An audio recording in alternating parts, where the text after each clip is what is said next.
जो question answer session है हम लास्ट में रखेंगे, क्योंकि हमारी जो पूरी एफिशिएंसी है उससे अभी हम क्लास कंटिन्यू करेंगे जितना बेहतर तरीके से हो सकता है। आस्था त्रिपाठी जी, आप कुछ बोलना चाह रहे हैं? आपको अनम्यूट किया है मैंने।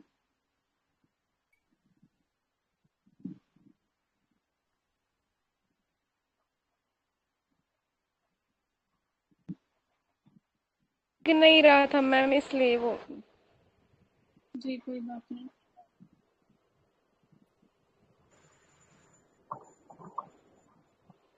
स्क्रीन शो हो रही है?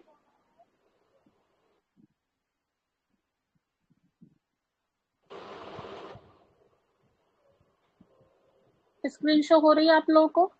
जी मैम।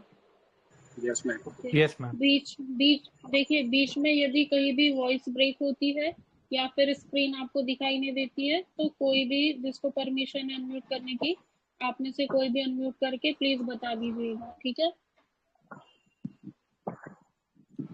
Okay ma'am. ओके।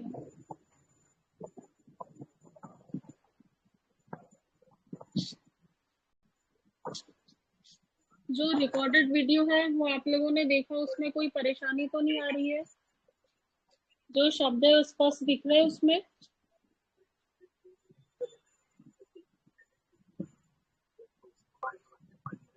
जो लाइव नहीं जुड़ पाए थे उन्होंने देखा होगा। ऐसा कुछ भी रहता है तो मुझे डीएम कर देना। बाकी अभी यहाँ रोटेशन में ही पढ़ा रही हूँ, तो जो भी शब्द है वो प्रॉपर रहेंगे।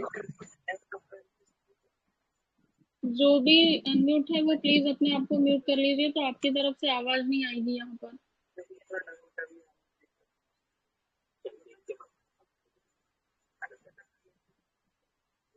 कौन अनम्यूट है भाई साहब? म्यूट कीजिए आप।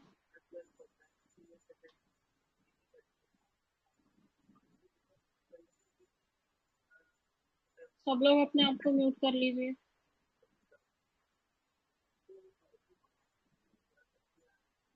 योगेंद्र सिंह जी का माइक ऑन है, ठीक है।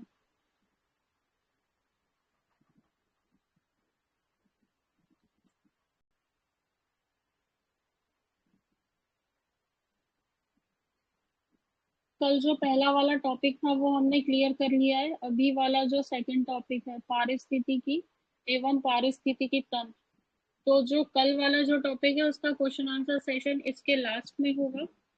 अच्छा, रिकॉर्डिंग हो रही है? कोई बता दीजिए अनम्यूट करके। वहां पे रेड कलर का सिंबल दिख रहा होगा आपको, छोटा सा बॉल दिख रहा होगा। हाँ हो रही है मैम। ओके ओके ठीक है।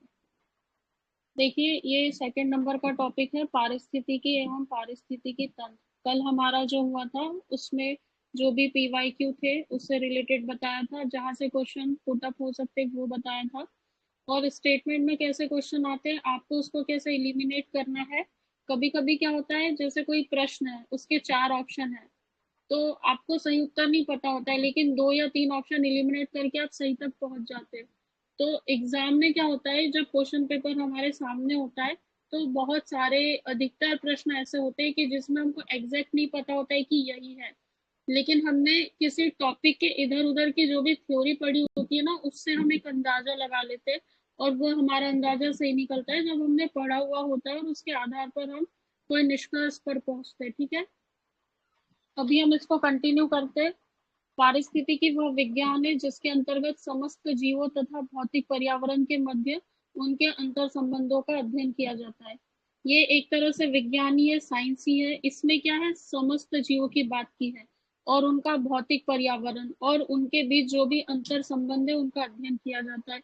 इसमें कुछ खास नहीं है, मेंस के पॉइंट ऑफ व्यू से इम्पोर्टेंट हो सकता है, लेकिन प्रीलिम्स में ऐसा कुछ प्रश्न नहीं बनेगा। दूसरा, यहाँ पे देखिए, ओइकोलॉजी शब्द का प्रयोग सर्वप्रथम अर्नेस्ट हैकल ने 1866 में किया था। हैकल द्वारा निर्मित ओइकोलॉजी नामावली का ग्रीक भाषा के 2 शब्दों से मिलकर बनाए। ओइकोस मतलब रहने का स्थान और लोगस इसका अर्थ है अध्ययन। आगे चलकर ओइकोलॉजी को इकोलॉजी कहा जाने लगा। प्रश्न यहाँ से बनेगा।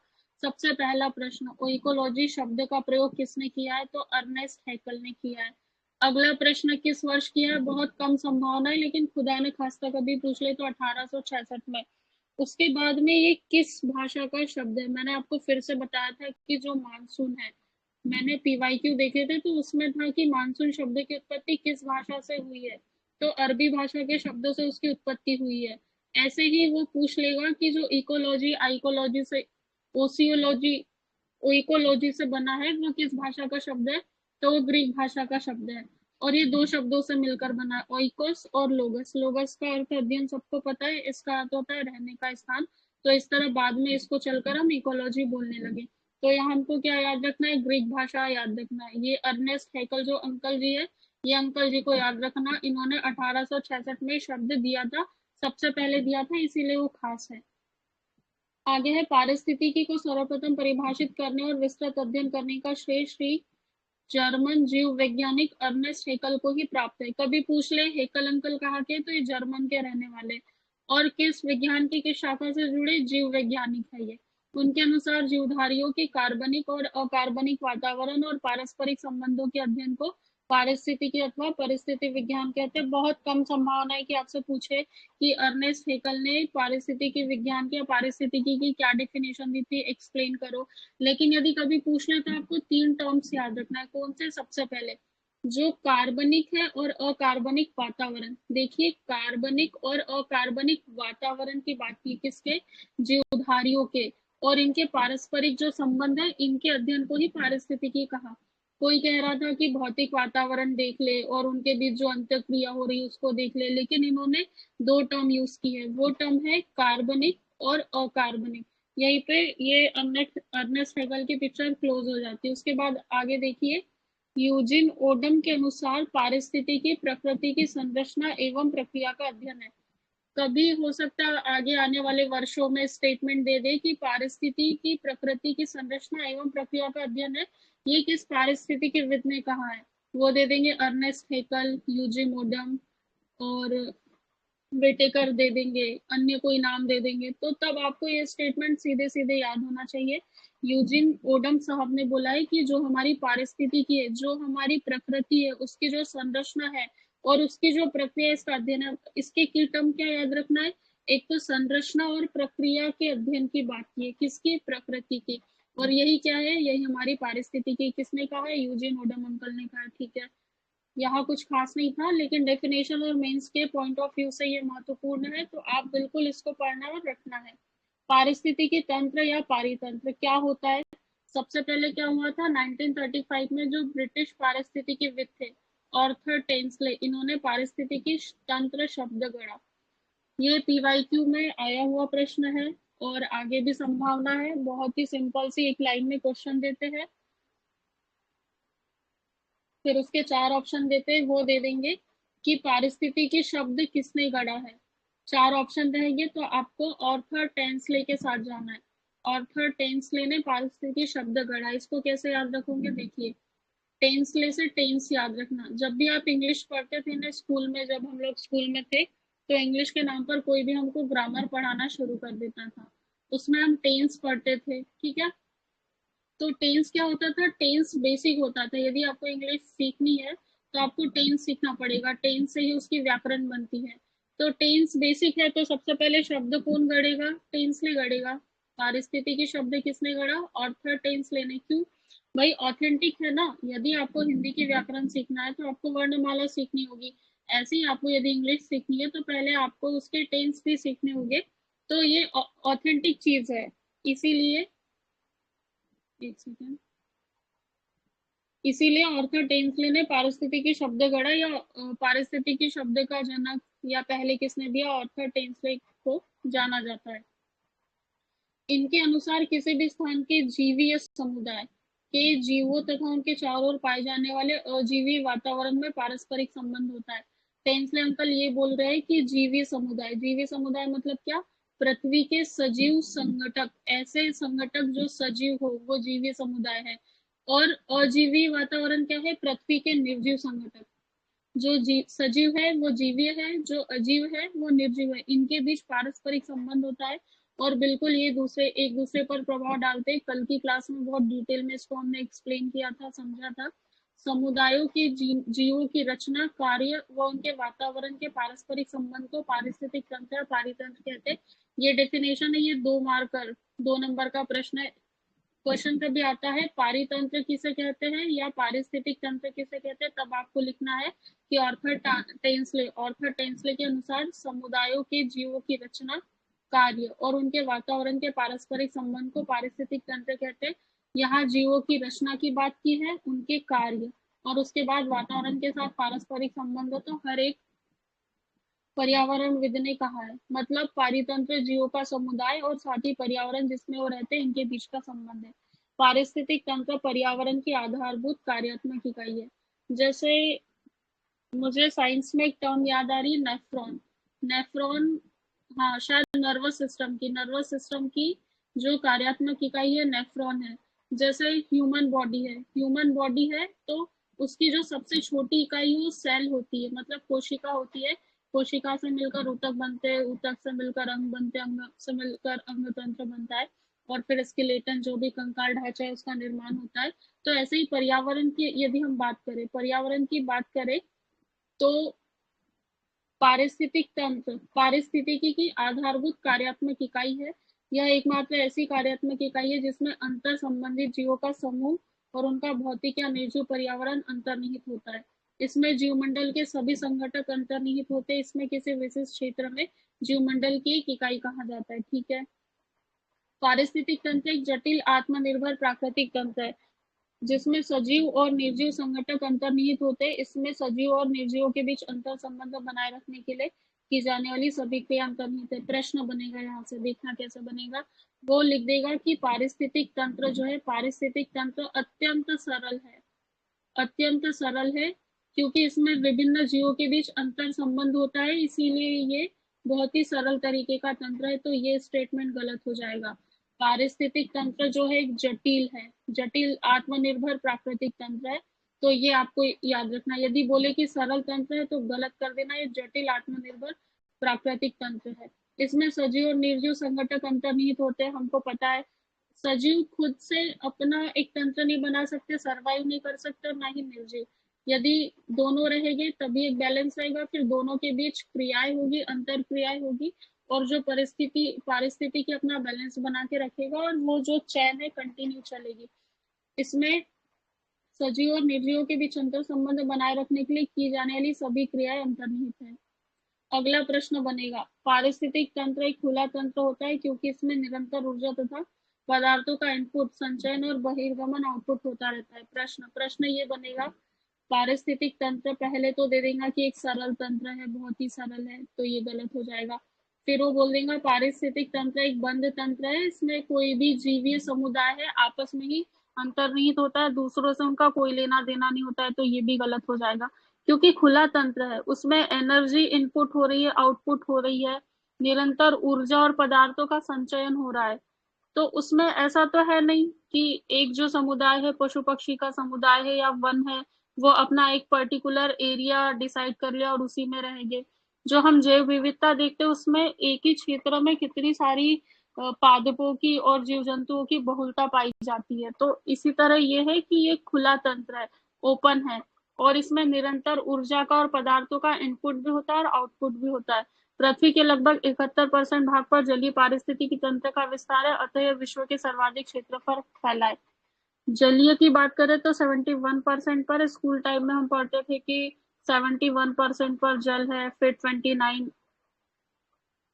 29 या 28 पॉइंट कुछ परसेंट पर स्थल भूमि है, इस तरह पढ़ते थे। आगे देखिए, आगे जीवमंडल की बात की। ये जो जीवमंडल है ना, 2 नंबर का प्रश्न है, साथ ही 5 नंबर में भी पूछा जा सकता है कि जीवमंडल क्या है, परिभाषित कीजिए, या जीवमंडल को वो चित्र के साथ समझाइए, इस तरह से भी पूछा जाता है। तो जो मिट्टी है, शैल है, जल है और वायु से बनी हुई एक पतली परत है जो पृथ्वी के चतुर्दिक आवरण मंडल के रूप में व्याप्त सबसे बड़ा पारिस्थितिक तंत्र है। इसके साथ जीवित जीव संबंधित है तथा जीवमंडल जीवों का भरण पोषण करता है। ये एक खुला तंत्र है क्योंकि इसमें पदार्थों का लगातार निवेश और बहिर्गमन होता है। अभी हमने पारिस्थितिकी तंत्र की बात की, तो पारिस्थितिक तंत्र भी एक खुला तंत्र और सरल आत्मनिर्भर प्राकृतिक तंत्र है। जीवमंडल की बात करें तो ये खुला तंत्र है, इसमें भी पदार्थों का लगातार निवेश होगा, बहिर्गमन होगा, और ये मिट्टी है, शैल मतलब चट्टान है, जल है और वायु, इनसे बनी हुई एक पतली परत है। ये क्या है, जीवों का भरण पोषण करती है, ठीक है, और जीवित जीव से संबंधित है, जिसके साथ ये जीवित जीव से संबंधित है। और सबसे बड़ा पारिस्थितिक तंत्र, यदि सबसे बड़े पारिस्थितिक तंत्र की बात करें तो जीवमंडल, इसमें क्या याद रखना है, पहला ये खुला तंत्र है, दूसरा इसमें पदार्थों का लगातार निवेश और बहिर्गमन होता है। ये किससे बना है, मिट्टी से, चट्टान से, जल से, वायु से बना है। कैसा है, पतली परत वाला आवरण है। ये क्या करता है, जीव जंतुओं का भरण पोषण करता है और पृथ्वी के चतुर्दिक आवरण मंडल के रूप में है। ये जीव मंडल है। मेंस के लिए इंपॉर्टेंट और प्री में भी स्टेटमेंट बना के पूछा जा सकता है। पारिस्थितिक तंत्र के घटक, कल हमने पर्यावरण के घटक पढ़े थे, अभी पारिस्थितिक तंत्र के घटक पढ़ रहे। तो मुख्य रूप से दो घटक है, एक तो जीवीय मतलब जिनमें जान होगी, दूसरा अजीवीय जो भौतिक होगी। यदि अजीवी घटक के ऊर्जा पक्ष को अलग रूप से रखा जाए तो पारिस्थितिक तंत्रों के तीन घटक होते हैं, जीवीय, अजीवी और ऊर्जा। प्रश्न देखिए आपको कहाँ फंसाएगा, वो बोलेगा कि जो ऊर्जा घटक है वो जीवी घटक के अंतर्गत आता है। तो आप सोचोगे, पता नहीं सही सोचोगे गलत सोचोगे, सही करोगे गलत करोगे, लेकिन अभी इसको समझ लो, जो ऊर्जा है जीवी घटक के अंतर्गत नहीं आता है, क्योंकि जैसे सूर्य है उसके अंदर कोई सजीव जीव थोड़ी है, कोई आत्मा थोड़ी है उसके अंदर, वो तो एक भौतिक वातावरण, हम उसको काउंट करते हैं, तो ये अजीवी घटक के अंतर्गत आता है। यदि ऊर्जा पक्ष को अलग कर ले तो फिर तीन होते हैं, अन्यथा जीवी और अजीवी दो ही होते हैं।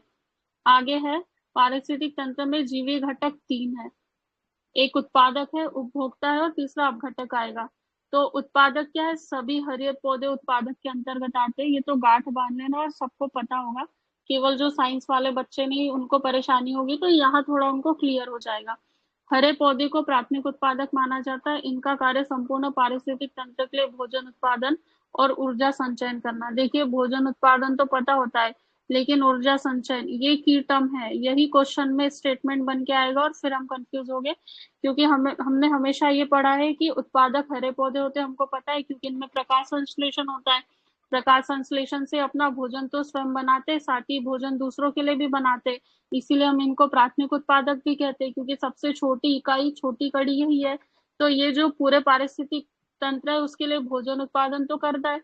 फिर ये ऊर्जा संचयन, देखिए जब भोजन उत्पादन होगा ना, रासायनिक रूप में जब भोजन का स्टोरेज होता है तो वहाँ एनर्जी भी संचयन होता है। इस भोजन को जब प्राथमिक उपभोक्ता ग्रहण करेगा तो भोजन के साथ उसमें एनर्जी जाएगी ना, जैसे हम कोई शाकाहार का सेवन करते, सब्जी खाते तो एनर्जी मिलती है उससे, मतलब जो हरे पौधे भोजन उत्पादन के साथ ऊर्जा संचयन भी करते, इसको ऐसे समझना। उपभोक्ता, इसके अंतर्गत वे जीवधारी आते हैं जो अपना भोजन प्राथमिक उत्पादकों मतलब हरे पौधों या अन्य जीवधारियों को खाकर प्राप्त करते हैं। प्राथमिक उत्पादकों को ग्रहण करने वाले जीवधारियों को शाकाहारी और इन शाकाहारी जीवधारियों को खाने वालों को मांसाहारी। मनुष्य मांसाहारी है क्योंकि वो शाक सब्जी का भी सेवन करता है और मांस का भी सेवन करता है, तो वो सर्वाहारी कहलाता है, फिर जो सब कुछ खाता है। हरे पौधों को प्राथमिक उत्पादक और परपोषी उपभोक्ता जंतुओं को द्वितीयक उत्पादक कहते हैं। परपोषी मतलब कौन, जो दूसरे से पोषण प्राप्त कर रहा है, किससे पोषण प्राप्त कर रहा है, प्राथमिक उत्पादक से। और ये क्या है, उपभोक्ता हुआ, क्योंकि उत्पादक तो है नहीं, दूसरे पर निर्भर है, और इनको क्या कहेंगे, द्वितीयक उत्पादक।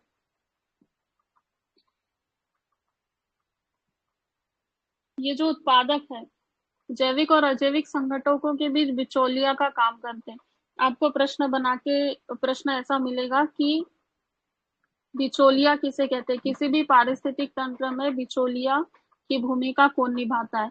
वहां दे देगा जीवाणु, उसके बाद वो दे देगा अपघटक। अपघटक में क्या, चींटी वगैरह जो होती है जो डिकम्पोज करती है, सूक्ष्म जीव जो होते हैं। और फिर वो दे देगा उत्पादक।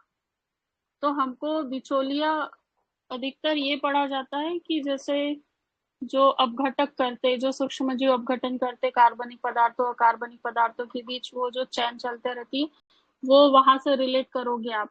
लेकिन जो उत्पादक है उसको बोला जाता है जैविक और अजैविक संगठकों के बीच बिचौलिए का काम ये करते हैं। उपभोक्ता कितने प्रकार के होते हैं, प्रथम श्रेणी के जिसको प्राथमिक उपभोक्ता हम कहते हैं, उसके बाद द्वितीय श्रेणी के जिसको द्वितीय उपभोक्ता कहते हैं, और फिर तृतीय श्रेणी के जिसको तृतीय उपभोक्ता कहते हैं। प्रथम श्रेणी के उपभोक्ता में कौन आएगा? पेयजीवधारी आते हैं जो प्राथमिक उत्पादक अथवा हरे पौधों से अपना भोजन ग्रहण करते हैं। ये शाकाहारी हो गए क्योंकि सीधे हरे पौधों को खा रहे, गाय, बकरी, हिरन, बंदर, हाथी, जिराफ, चूहा। चूहा का एग्जाम्पल याद रखना, चूहे से ये मत सोचना कि मांसाहारी है, ये शाकाहारी में आ रहा है, प्राथमिक उपभोक्ता के अंतर्गत आ रहा है। आपको सीधे एग्जाम्पल से दे सकते हैं कि बंदर किस तरह का उपभोक्ता है। गाय आपको पता है शाकाहारी, बकरी भी पता है, हिरन भी पता है क्योंकि जनरली आम जीवन में हम इनको देखते हैं तो हमको पता है। हाथी भी पता है, लेकिन जो जिराफ और चूहा है, क्योंकि जिराफ से कोई लेना देना है नहीं, रोज तो हम उसको देखते नहीं है, और चूहे के बारे में थोड़ा भ्रम लगा सकते हैं, लेकिन चूहा ना अनाजों को कुतरता है, मतलब वो शाकाहारी है। इस तरह इसको याद रखना, भूलना नहीं है। द्वितीय श्रेणी के उपभोक्ता या द्वितीय उपभोक्ता, इसके अंतर्गत पेयजीवधारी आते हैं जो अपना भोजन शाकाहारी हो या प्रथम श्रेणी के उपभोक्ता को खाकर प्राप्त करते। इसमें क्या है? लोमड़ी, भेड़िया, बाघ, ये 3 एग्जाम्पल है। लोमड़ी, भेड़िया, बाघ। सीधे प्रश्न आएगा भेड़िया किस श्रेणी का उपभोक्ता है, तो ये द्वितीय श्रेणी का उपभोक्ता है, ठीक है। जबकि चूहा और जिराफ याद रखना वो प्राथमिक उपभोक्ता है। तृतीय श्रेणी के उपभोक्ता, तृतीय उपभोक्ता, इसमें मांसाहारी जीव आते हैं जो द्वितीय श्रेणी के उपभोक्ताओं को खाकर अपना भोजन प्राप्त करते हैं। जब कोई मांसाहारी है मतलब वो किसी जीव को ही खाएगा, तो प्राथमिक उपभोक्ता, प्राथमिक उत्पादक जो हरे पौधे, उनसे तो इनका लेना देना रहेगा नहीं, तो ये जो द्वितीय श्रेणी के उपभोक्ताओं को खाएगा, क्योंकि यही वो द्वितीय श्रेणी के उपभोक्ता ही है जो हरे पौधों को खा रहे, फिर इनके पास एक ही ऑप्शन रहता है द्वितीय श्रेणी वाले, तो इनको खाकर अपना जीवन यापन करते। कैसे? एग्जाम्पल कौन से? सांप, चिड़िया, बाज, गिद्ध, शेर, भालू। देखिए आपको पता है कहाँ फंसाएगा एग्जामिनर? वो आपको फंसाएगा शेर में, शेर में फंसाएगा और बाघ में। थोड़ा पेज नीचे कर लेती हूँ, देखिए वो आपको बाघ में फंसाएगा और शेर में। अब पढ़ते टाइम तो पढ़ लिया कि एग्जाम्पल था लोमड़ी, भेड़िया, बाघ, फिर प्रत्येक उपभोक्ता में पढ़ लिया सांप, चिड़िया, बाज, गिद्ध, शेर और भालू, लेकिन जब क्वेश्चन पेपर सामने आया फिर उसमें सांप था कि बाघ था, बाघ था कि शेर था, पता नहीं क्या था। फिर बाघ में और शेर में कंफ्यूज होते रहोगे। तो जो बाघ है द्वितीय श्रेणी के उपभोक्ता के तहत आएगा और जो शेर है तृतीय श्रेणी के उपभोक्ताओं के तहत आएगा। ये चीज याद रखना आप।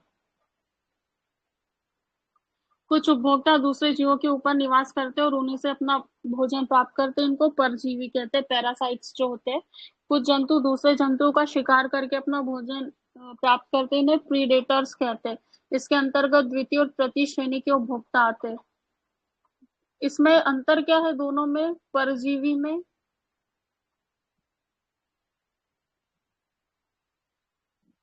एक मिनट,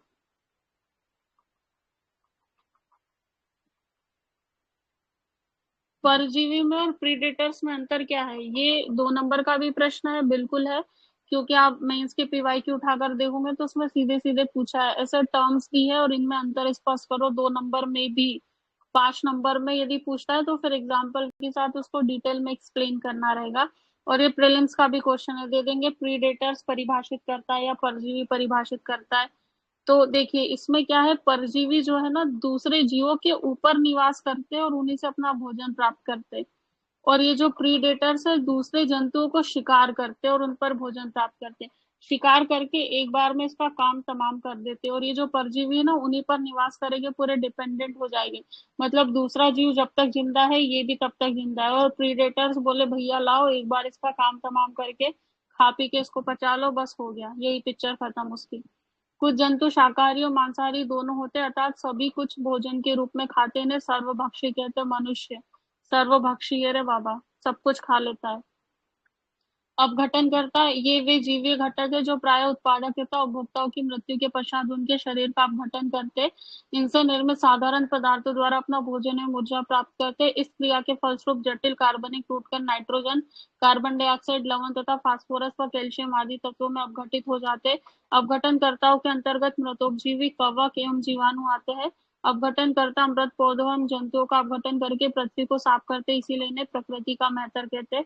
ये बड़ा बहुत ही महत्वपूर्ण टॉपिक है, यहाँ से 5 से 6 प्रश्न बनेंगे। सबसे पहला प्रश्न अपघटनकर्ता के अंतर्गत नहीं आता है, आपको दिया रहेगा कवक, जीवाणु, एक तरफ दिया रहेगा विषाणु और एक तरफ दिया रहेगा चींटी। अब पता है आप कंफ्यूज कहाँ होंगे, इस जीवाणु और विषाणु में कंफ्यूज हो गए। आपको लगेगा जीवाणु में भी जान है, विषाणु में भी जान है, लेकिन दोनों में से था कौन सा? कवक था, जीवाणु था, विषाणु था या चींटी था? तो याद रखना, जो विषाणु वायरस है अपघटककर्ता की श्रेणी में नहीं आता है। यहाँ फंसने वाले थे, यहाँ बच गए।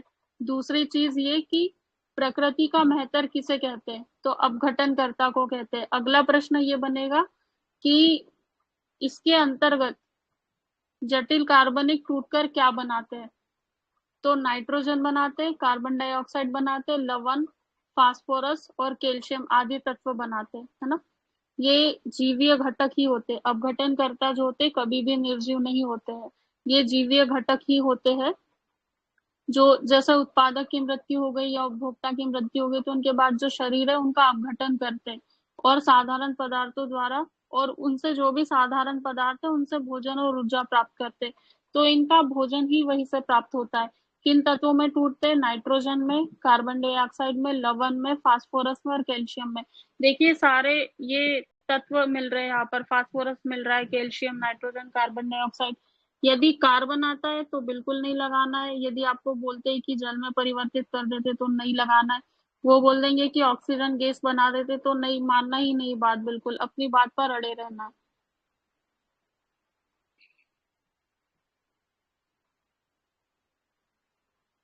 आगे देखिए अजीवीय घटक, ठीक है। इसके अंतर्गत निर्जीव वातावरण आता है जो विभिन्न जीवीय घटकों का नियंत्रण। ये निर्जीव वातावरण क्या करता है? जीवीय घटकों का नियंत्रण करता है। अजीवीय घटकों को 3 घटकों में बांटा है, अकार्बनिक, कार्बनिक और भौतिक। अकार्बनिक में क्या है? मिट्टी, जल, विभिन्न प्रकार के लवण, calcium, potassium, magnesium, phosphorus, nitrogen, carbon dioxide, sulphur, hydrogen, ammonia. जिसमें कार्बन की उपस्थिति नहीं होती वो अकार्बनिक है। उसके बाद में कार्बनिक घटक, इसके अंतर्गत मृत पौधे एवं जंतुओं के कार्बनिक यौगिक जैसे प्रोटीन, कार्बोहाइड्रेट तथा वसा और उनके अपघटन द्वारा उत्पादित उत्पाद जैसे यूरिया, ह्यूमस आदि आते हैं। अपघटन की क्रिया मृतोपजीवी कवक एवं जीवाणुओं द्वारा होती है।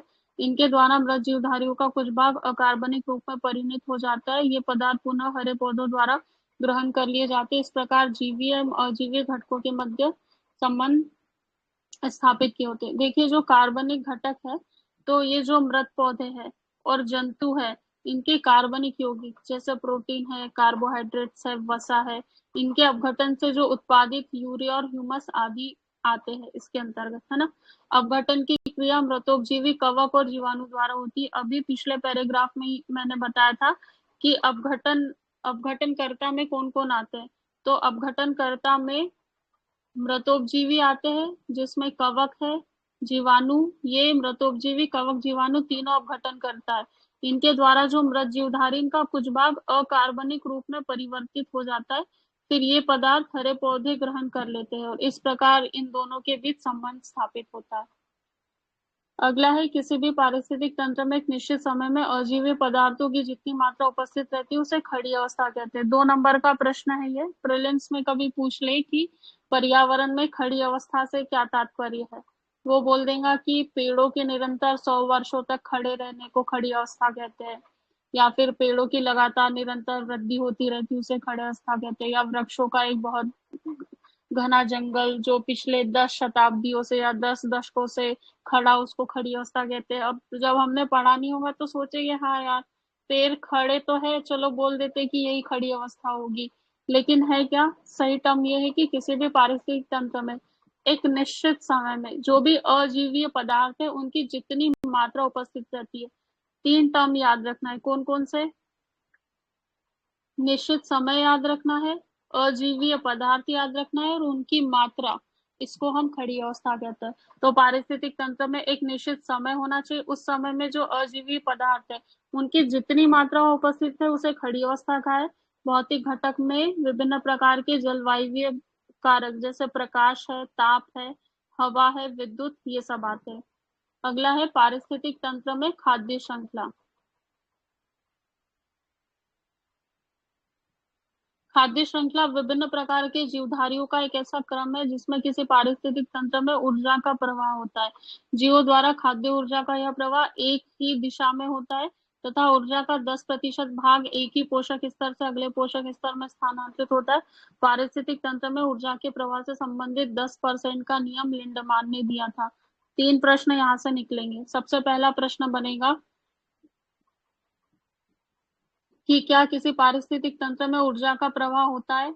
तो बिल्कुल होता है। दूसरा, ऊर्जा का प्रवाह कैसे होता है? तो एक दिशीय होता है। देखना अभी एक टर्म आएगा, वो रहेगा बहुपथीय। ठीक है, बहुपथीय। बहुपथीय अलग है और एक दिशीय अलग है। एक दिशीय मतलब एक दिशा में हो रहा है, यदि ये दिशा चल रही है तो इसी दिशा में होगा। बहुपथीय मतलब इस पथ से भी हो सकता है, इस पथ से भी, इस पथ से भी। ये बहुपथीय हो गया। और ये एक दिशीय है, तो दोनों में बहुत बड़ा अंतर है। और स्टेटमेंट में प्रश्न आता है तो ऐसे ही फंसाएगा। अगला प्रश्न बनेगा कि 10% ऊर्जा का नियम किसने दिया था? तो लिंडमान ने दिया था। इसमें क्या होता है, केवल 10% भाग एक पोषक स्तर से आगे पोषण स्तर में स्थानांतरित होता है।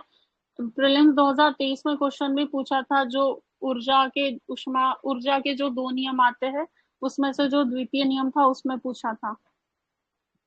प्राथमिक उत्पादक हमको पता है हरे पौधे हैं। प्रथम द्वितीय तृतीय श्रेणी के उपभोक्ता अपघटनकर्ताओं आपस में मिलकर खाद्य श्रृंखला का निर्माण करते, क्योंकि आपस में एक दूसरे का भक्षण करते और भक्षक या भोज्य के रूप में संबंधित रहते। खाद्य श्रृंखला यही लोग बनाएंगे। प्राथमिक सबसे पहले उत्पादक रहेंगे, फिर प्राथमिक उपभोक्ता, द्वितीय उपभोक्ता। जैसे देखिए हरे पौधे हैं, हरे पौधे हैं, हरे पौधे को कौन खाता है? खरगोश खाता है। खरगोश के बाद उसको कौन खा लेगा? उसको बाघ खा लेगा। ठीक है, बाघ के बाद जब उसका शरीर नष्ट होगा तो उसको अपघटन करता, उसको उसके शरीर को जो कैल्शियम तत्व था, हमने कार्बन डाइऑक्साइड पढ़ा था, नाइट्रोजन पढ़ा था, इनमें विघटित कर देंगे। तो ये जो बन रहा है ये पूरी एक श्रृंखला बन रही है। तो इसको हम खाद्य श्रृंखला कहते हैं, क्योंकि एक से दूसरे को खाद्य पदार्थ प्राप्त हो रहे हैं। समुद्री वातावरण में मुख्य प्राथमिक उत्पादक फाइटो प्लैंक्टॉन्स होते। जैसे हम स्थल की बात कर रहे हैं तो स्थल में हमको पता है कि हरे पौधे होते हैं, लेकिन समुद्र की बात करें तो वहां पर फाइटो प्लैंक्टॉन्स जो होते हैं प्राथमिक उत्पादक होते हैं।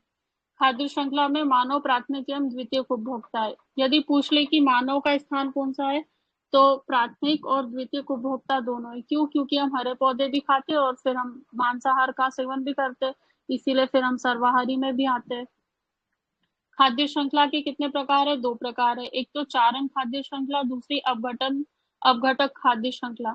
चारण खाद्य श्रृंखला में ऐसे उपभोक्ता जो भोजन के रूपों में पौधों अथवा पौधों के भागों का उपभोग करके खाद्य श्रृंखला का आरंभ करते। चारण, चारण मतलब चरना, याद रखना। जो हमारी गाय है, भेड़ है और बकरी है, ये सब चराई करते ना, इनके जो भी पालक होते, पशुपालक होते, उनको चराई के लिए ले जाते, मतलब चारक। जो चारण खाद्य श्रृंखला कहाँ से शुरू होंगी?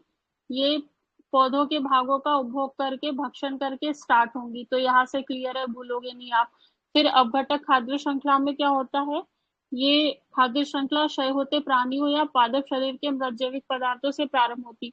जैसे कोई जीव है, उस जीव का निधन हो गया है, उसके शरीर से आत्मा निकल गई है, तो उसके बाद उसका जो भी शरीर है, उसके शरीर को जो अपघटक है सूक्ष्म तत्वों में विघटित करेंगे। तो यहाँ से अपघटक खाद्य श्रृंखला स्टार्ट होगी।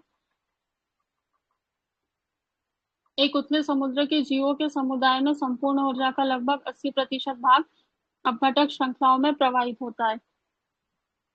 यदि समुद्र की बात करें तो जो उथला समुद्र है उसके जो जीव है, उनके समुदाय में जो संपूर्ण ऊर्जा है उसका 80% भाग अपघटक श्रृंखलाओं में प्रवाहित होता है।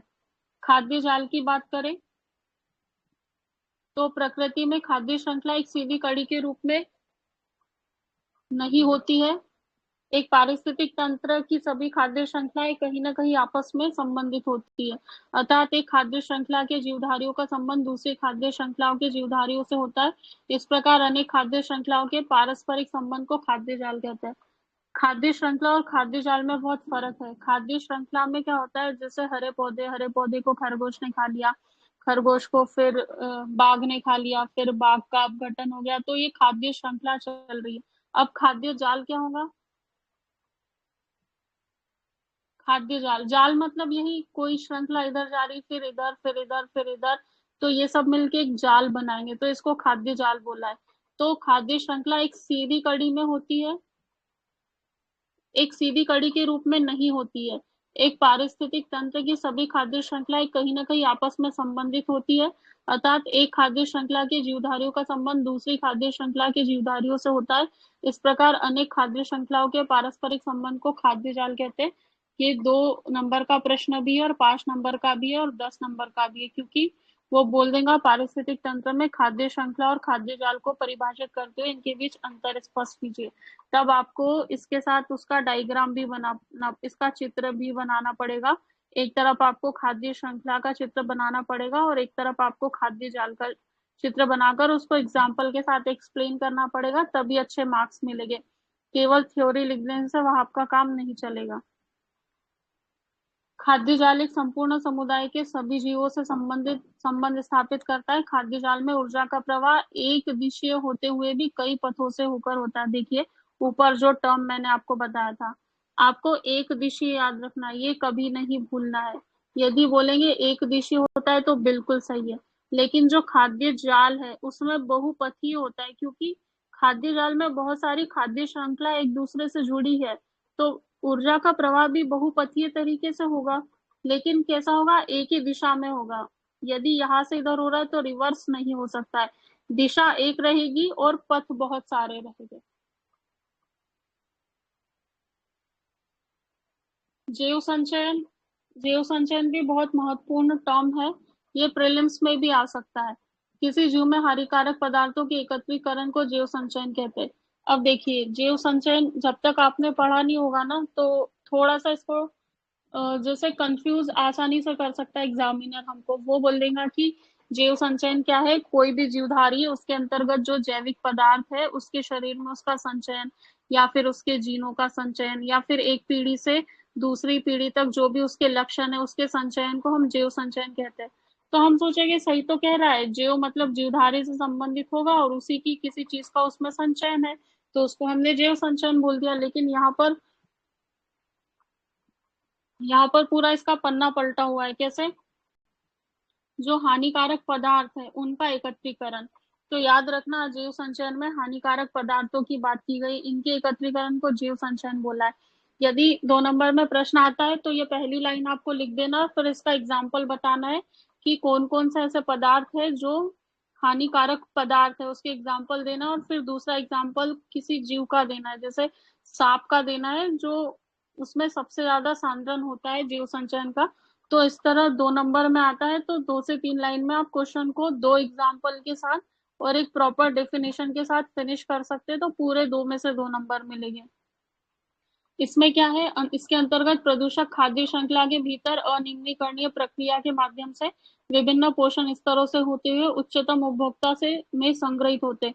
संग्रहण की सांद्रता विभिन्न उपभोक्ता स्तरों में क्रमशः बढ़ते जाती। प्रश्न बनेगा यहाँ से, प्रश्न ये देगा, पहला तो देगा कि जैव संचयन किसी जीव में हानिकारक पदार्थों के एकत्रीकरण को है। दूसरा स्टेटमेंट बना के देगा कि स्तर दर स्तर, एक स्तर के बाद दूसरे स्तर में इसकी जो हानिकारक की सांद्रता है वो कम होती जाती है। तो ये स्टेटमेंट गलत हो जाएगा। सही स्टेटमेंट क्या है कि जो विभिन्न पोषक स्तर, जब विभिन्न पोषक स्तरों से होते हुए जाता है तो जो उच्चतम उपभोक्ता है उसमें ये ज्यादा संग्रहित होते हैं। संग्रहण की सांद्रता विभिन्न पोषक स्तरों में क्रमशः बढ़ती है। यदि बोलता है कि क्रमशः घटती है तो बिल्कुल गलत बात है, क्रमशः बढ़ती है। तो हमको 2 टर्म याद रखना है, एक तो हानिकारक पदार्थ है, दूसरा क्रमशः बढ़ती है विभिन्न उपभोक्ता में। तो जो उच्च उपभोक्ता रहेंगे उसमें सबसे ज्यादा इसकी मात्रा रहेगी। एक तीसरा बिंदु यह है कि इसको पार्ट्स पर मिलियन में मापा जाता है। तो जैव संचयन के बारे में आपको 3 बिंदु याद रखना है। सबसे पहला ये याद रखना है कि ये हानिकारक पदार्थों के संचयन की बात कर रहा है। दूसरा ये याद रखना है कि पोषक स्तरों में जैसे जैसे पोषक स्तर बढ़ता है इसकी मात्रा क्रमशः बढ़ती है। और तीसरा ये याद रखना है कि इसको पार्ट्स पर मिलियन में मापा जाता है, ये इसकी मापन की इकाई है। अनिम्नीकरणीय प्रदूषकों से अभिप्राय ऐसे पदार्थों से है जो जीवधारियों के भीतर उपापचयित नहीं हो पाते, जैसे डीडीटी, क्लोरीनेटेड हाइड्रोकार्बन। देखिए जैव संचयन आपसे पूछते हैं, पहले उसकी डेफिनेशन दे देना, फिर एग्जाम्पल दे देना। एग्जाम्पल में डीडीटी और क्लोरीनेटेड हाइड्रोकार्बन 2 ही याद रखना है। डीडीटी क्लोरीनेटेड हाइड्रोकार्बन दे देना और ये लिख देना कि जो पोषक स्तर है, तो बढ़ते पोषक स्तर के साथ उनमें इसकी मात्रा क्रमशः बढ़ते जाती है। इसमें भी पूरे 2 में से 2 नंबर मिल जाएंगे आपको, और यदि 5 नंबर में आता है तो फिर एक्स्ट्रा फैक्ट भी ऐड करना कि पीपीपी में इसका मापन किया जाता है। इस तरह से आप इसको लिख सकते हैं। जैव आवर्धन क्या होता है? फिर से ये 2 नंबर और 5 नंबर के काम का प्रश्न है। तो जैव आवर्धन में जब जैव अनिम्नीकरणीय प्रदूषणकारी पदार्थ, कौन? अभी जो डीडीटी और क्लोरीनेटेड हाइड्रोकार्बन पड़े, ये किसी पारिस्थितिक तंत्र के खाद्य श्रृंखलाओं में विभिन्न पोषक स्तरों के माध्यम से उच्च खाद्य जीवों में स्थापित हो जाते हैं, तो उसको जैव आवर्धन की संज्ञा दी जाती है। जैसे बीएचसी, डीडीटी, 2,4-डी, पारा आदि खाद्य श्रृंखला के द्वारा पौधों या जंतुओं के शरीर में पाए जाते हैं, वहीं पर संचित होते रहते हैं। इनकी सांद्रता प्रत्येक पोषक स्तर पर बढ़ती जाती है और उच्च उपभोक्ता में अधिकतम हो जाती है। जो जैव संचयन में बात की है वही जैव आवर्धन है। अब इसमें क्या याद रखना है? इसमें याद रखना है हमको बीएचसी याद रखना है, डीडीटी याद रखना है, 2,4-डी याद रखना है, पारा, देखिए पारा भी एग्जाम्पल में आता है, इसके पारा भी याद रखना है। इसकी सांद्रता की यदि बात करें तो पोषण स्तर पर बढ़ती है और उच्च उपभोक्ता में अधिकतम हो जाती है। स्टेटमेंट में प्रश्न यही से बनेगा। कीटनाशक पदार्थ वसा में घुलनशील होते हैं। ये मनुष्यों एवं जंतुओं के वसा ऊतक में संचित हो जाते हैं। श्वसन क्रिया में वसा के ऑक्सीकरण के समय ये पदार्थ रुधिर वाहिनियों में प्रवेश करके विषैला प्रभाव दिखाते, इसमें कैंसर तक हो जाता है। इसी को देखते हुए कृषि में डीडीटी, बीएससी, 2,4-डी, मेलाथियोन आदि के उपयोग पर प्रतिबंध लगा दिया। देखिए क्या है, जो भी कीटनाशक पदार्थ होते हैं ना, जैसे कोई जीव है, ठीक है, ये जीव बना देते हैं हम, ठीक है, ये जीव है, इसके शरीर में जो फैट है, तो ये कीटनाशक पदार्थ यहाँ जाकर स्टोर हो जाते। अब स्टोर हो गए, जैसे ही ये श्वसन क्रिया करेगा, ये श्वसन क्रिया करेगा तो इस फैट का ऑक्सीकरण होगा, ऑक्सीकरण होगा तो फिर ये जो कीटनाशक है घुलेंगे, घुलेंगे तो ये क्या है, इसकी रक्त वाहिनियों में आ जाएगी। जब रक्त वाहिनियों में आएंगे तो पूरे शरीर में जो सर्कुलेशन होता है तो ये पूरे शरीर में फैलेंगे और फिर अपना विषैला प्रभाव दिखाएंगे। तो इससे कौन सी बीमारी होती है? कैंसर तक हो जाता है। और इसके एग्जाम्पल क्या क्या है? इसके एग्जाम्पल है डीडीटी, बीएससी, 2,4-डी, मेलाथियोन। और कृषि क्षेत्र में इसको प्रतिबंधित किया है क्योंकि हमको पता है कीटनाशक पदार्थों का बहुत अधिक मात्रा में हम कृषि क्षेत्र में प्रयोग करते हैं। डीडीटी जैसे प्रदूषक जैव अनिम्नीकरणीय होते हैं, इनका एक बार अवशोषण होने के पश्चात उत्सर्जन द्वारा बाहर निकालना लगभग असंभव हो जाता है। हम लोग क्या है, जैसे लहसुन प्याज जो खाते हैं ना, तो जहां तक मैं सही हूँ फेफड़े इनका उत्सर्जन करते हैं वाष्प के रूप में। तो ठीक है, हमने ये खाया, थोड़ा बहुत कुछ संचय हुआ लेकिन शरीर के बाहर निकल गया। लेकिन जो डीडीटी है यदि किसी भी तरीके से एक बार आपके शरीर में प्रवेश किया तो फिर निकलना इसका बहुत असंभव तरीके से है। ये अवशोषण होने के पश्चात उत्सर्जन द्वारा बाहर नहीं निकलते, लगभग असंभव हो जाता है।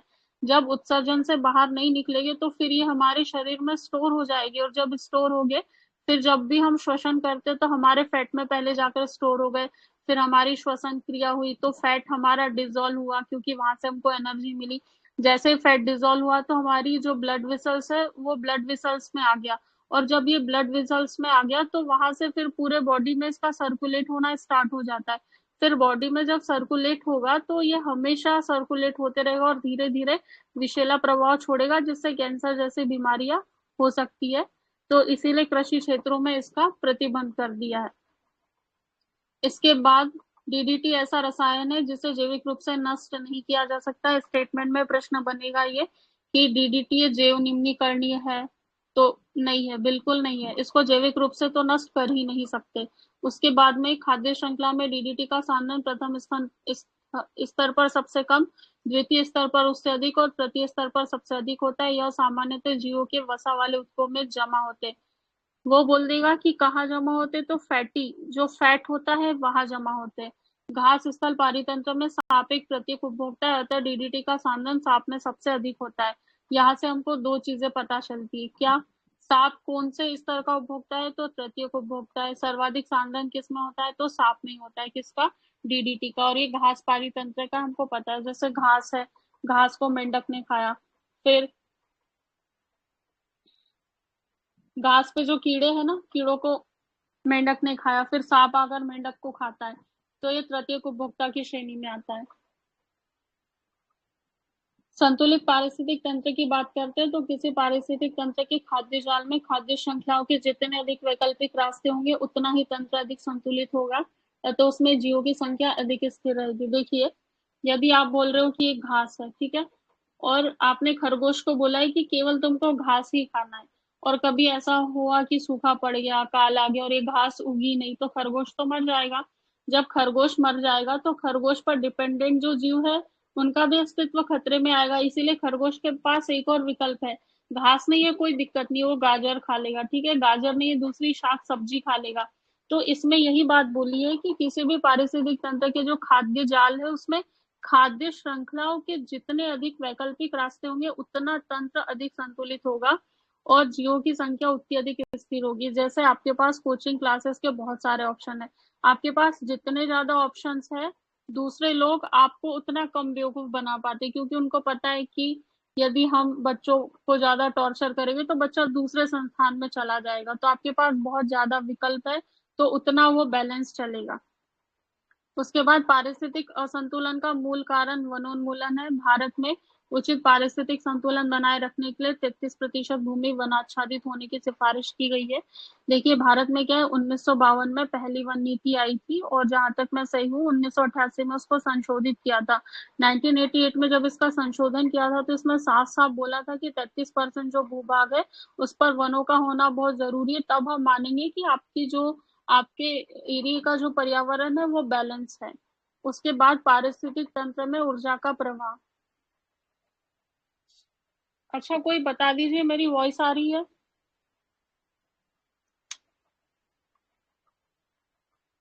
कोई अनम्यूट करके बता दीजिए। जी मैम आ रही है। ठीक है, बीच में यदि ब्रेक होती है तो बताइएगा आप।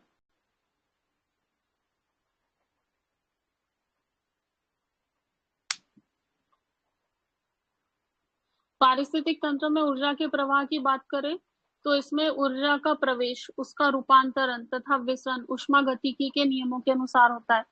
कभी पूछ ले कि पारिस्थितिक तंत्र में ऊर्जा का प्रवाह किस नियमों पर आधारित है, वो बोल देगा न्यूटन के नियम के अनुसार होता है। तो जिस बच्चे ने कभी साइंस नहीं पढ़ा होगा, न्यूटन तो बहुत सुना है। न्यूटन अंकल जो है एप्पल के पेड़ के नीचे बैठे थे, तभी एक एप्पल गिरा और तब उन्होंने न्यूटन के 3 नियम दिए। तो उसको लगेगा वाह यार, न्यूटन अंकल का जो क्वेश्चन है यहाँ भी आ गया। लेकिन नहीं, जो ऊष्मागतिकी के नियम है उसके अनुसार ऊर्जा एनर्जी का फ्लो होता है। ऊष्मागतिकी के कितने नियम है? 2 नियम है, पहला और दूसरा। पहला क्या कहता है? इसके अनुसार ऊर्जा न तो उत्पन्न की जा सकती और न ही नष्ट की जा सकती, यद्यपि इसको एक रूप से दूसरे रूप में परिवर्तित किया जा सकता है, बिल्कुल। दूसरा है कि इस नियम के अनुसार ऊर्जा के रूपांतरण की क्रिया में कुछ ऊर्जा परिवर्तित रूप में तंत्र में परिक्षेपित अवस्था में विस्तृत होती है। सृष्टि में ऊर्जा के अनेक रूपों के निम्न कोटिकरण से अंत में ताप के रूप में ऊर्जा वातावरण में विस्तृत हो जाती है। पहला ये बोल रहा है कि न तो आप इसको बना सकते हो और ना ही नष्ट कर सकते हो, ये एक रूप से दूसरे रूप में चेंज होते रहती है, ऐसे प्रकृति में बैलेंस चलता है। दूसरा नियम ये बोल रहा है कि जो भी ऊर्जा का रूपांतरण होता है तो ये जो प्रक्रिया है ना, इसके दौरान ऊर्जा का कुछ ह्रास हो जाता है, कुछ ऊर्जा परिवर्तित रूप में तंत्र से परिक्षेपित अवस्था में विस्तृत होती है। और जो हमारी सृष्टि है इसमें ऊर्जा के अनेक रूप है, उसके जो निम्न कोटिकरण है उसके अंत में यदि देखें तो ताप के रूप में कुछ ऊर्जा वातावरण में विस्तृत हो जाती है, मतलब ऊर्जा का कुछ क्षय हो जाता है। किसी भी पारिस्थितिक तंत्र में ऊर्जा का अंतिम स्रोत सूर्य है। आपको यहाँ फंसाएगा, वो देगा कि किसी भी पारिस्थितिक तंत्र में ऊर्जा का अंतिम स्रोत भूतापीय ऊर्जा है, ठीक है, भूतापीय ऊर्जा है, या फिर पर्यावरण में जो हरे पौधे हैं उनमें स्टोरेज वाली ऊर्जा है। तो ऐसा नहीं है, भूतापीय ऊर्जा से आप कंफ्यूज हो सकते हैं लेकिन नहीं होना है। जो सूर्य है वही अंतिम स्रोत है किसी भी पारिस्थितिक तंत्र में ऊर्जा का।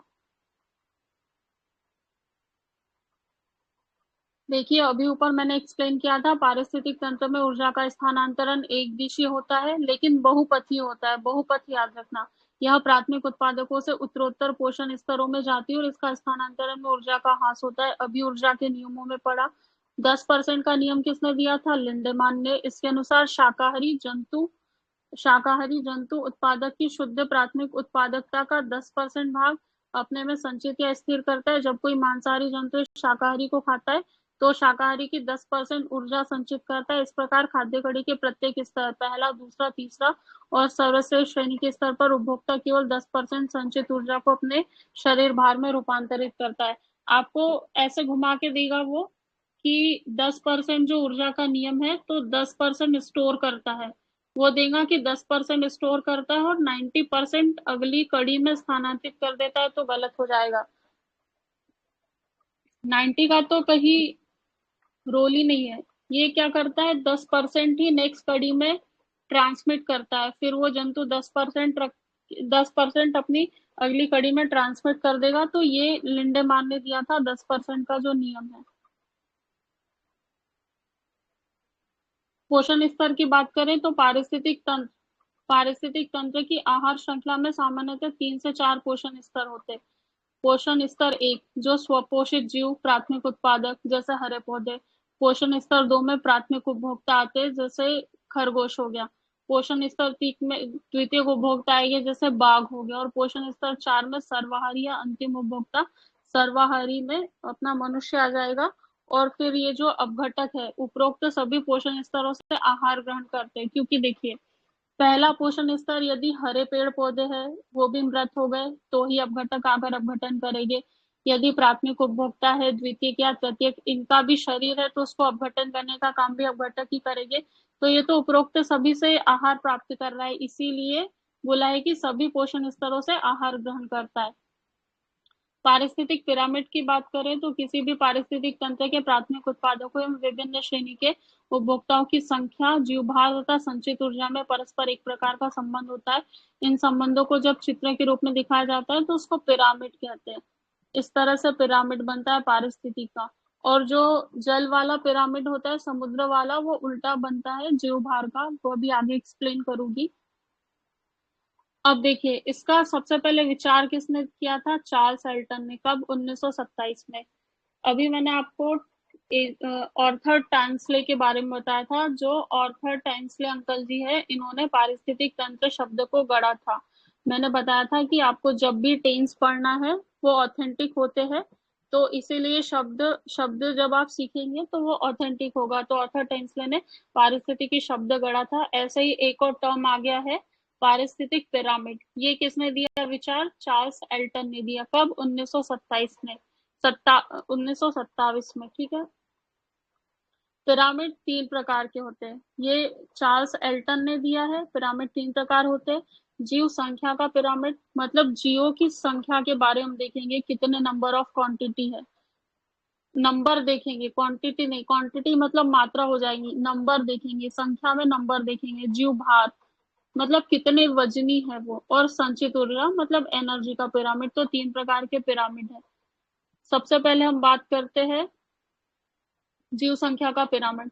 तो जिस पिरामिड द्वारा पारिस्थितिक तंत्र के प्राथमिक उत्पादकों या विभिन्न श्रेणी के उपभोक्ताओं की संख्याओं के संबंध के बारे में बोध होता है, उसे जीव संख्या का पिरामिड कहते हैं।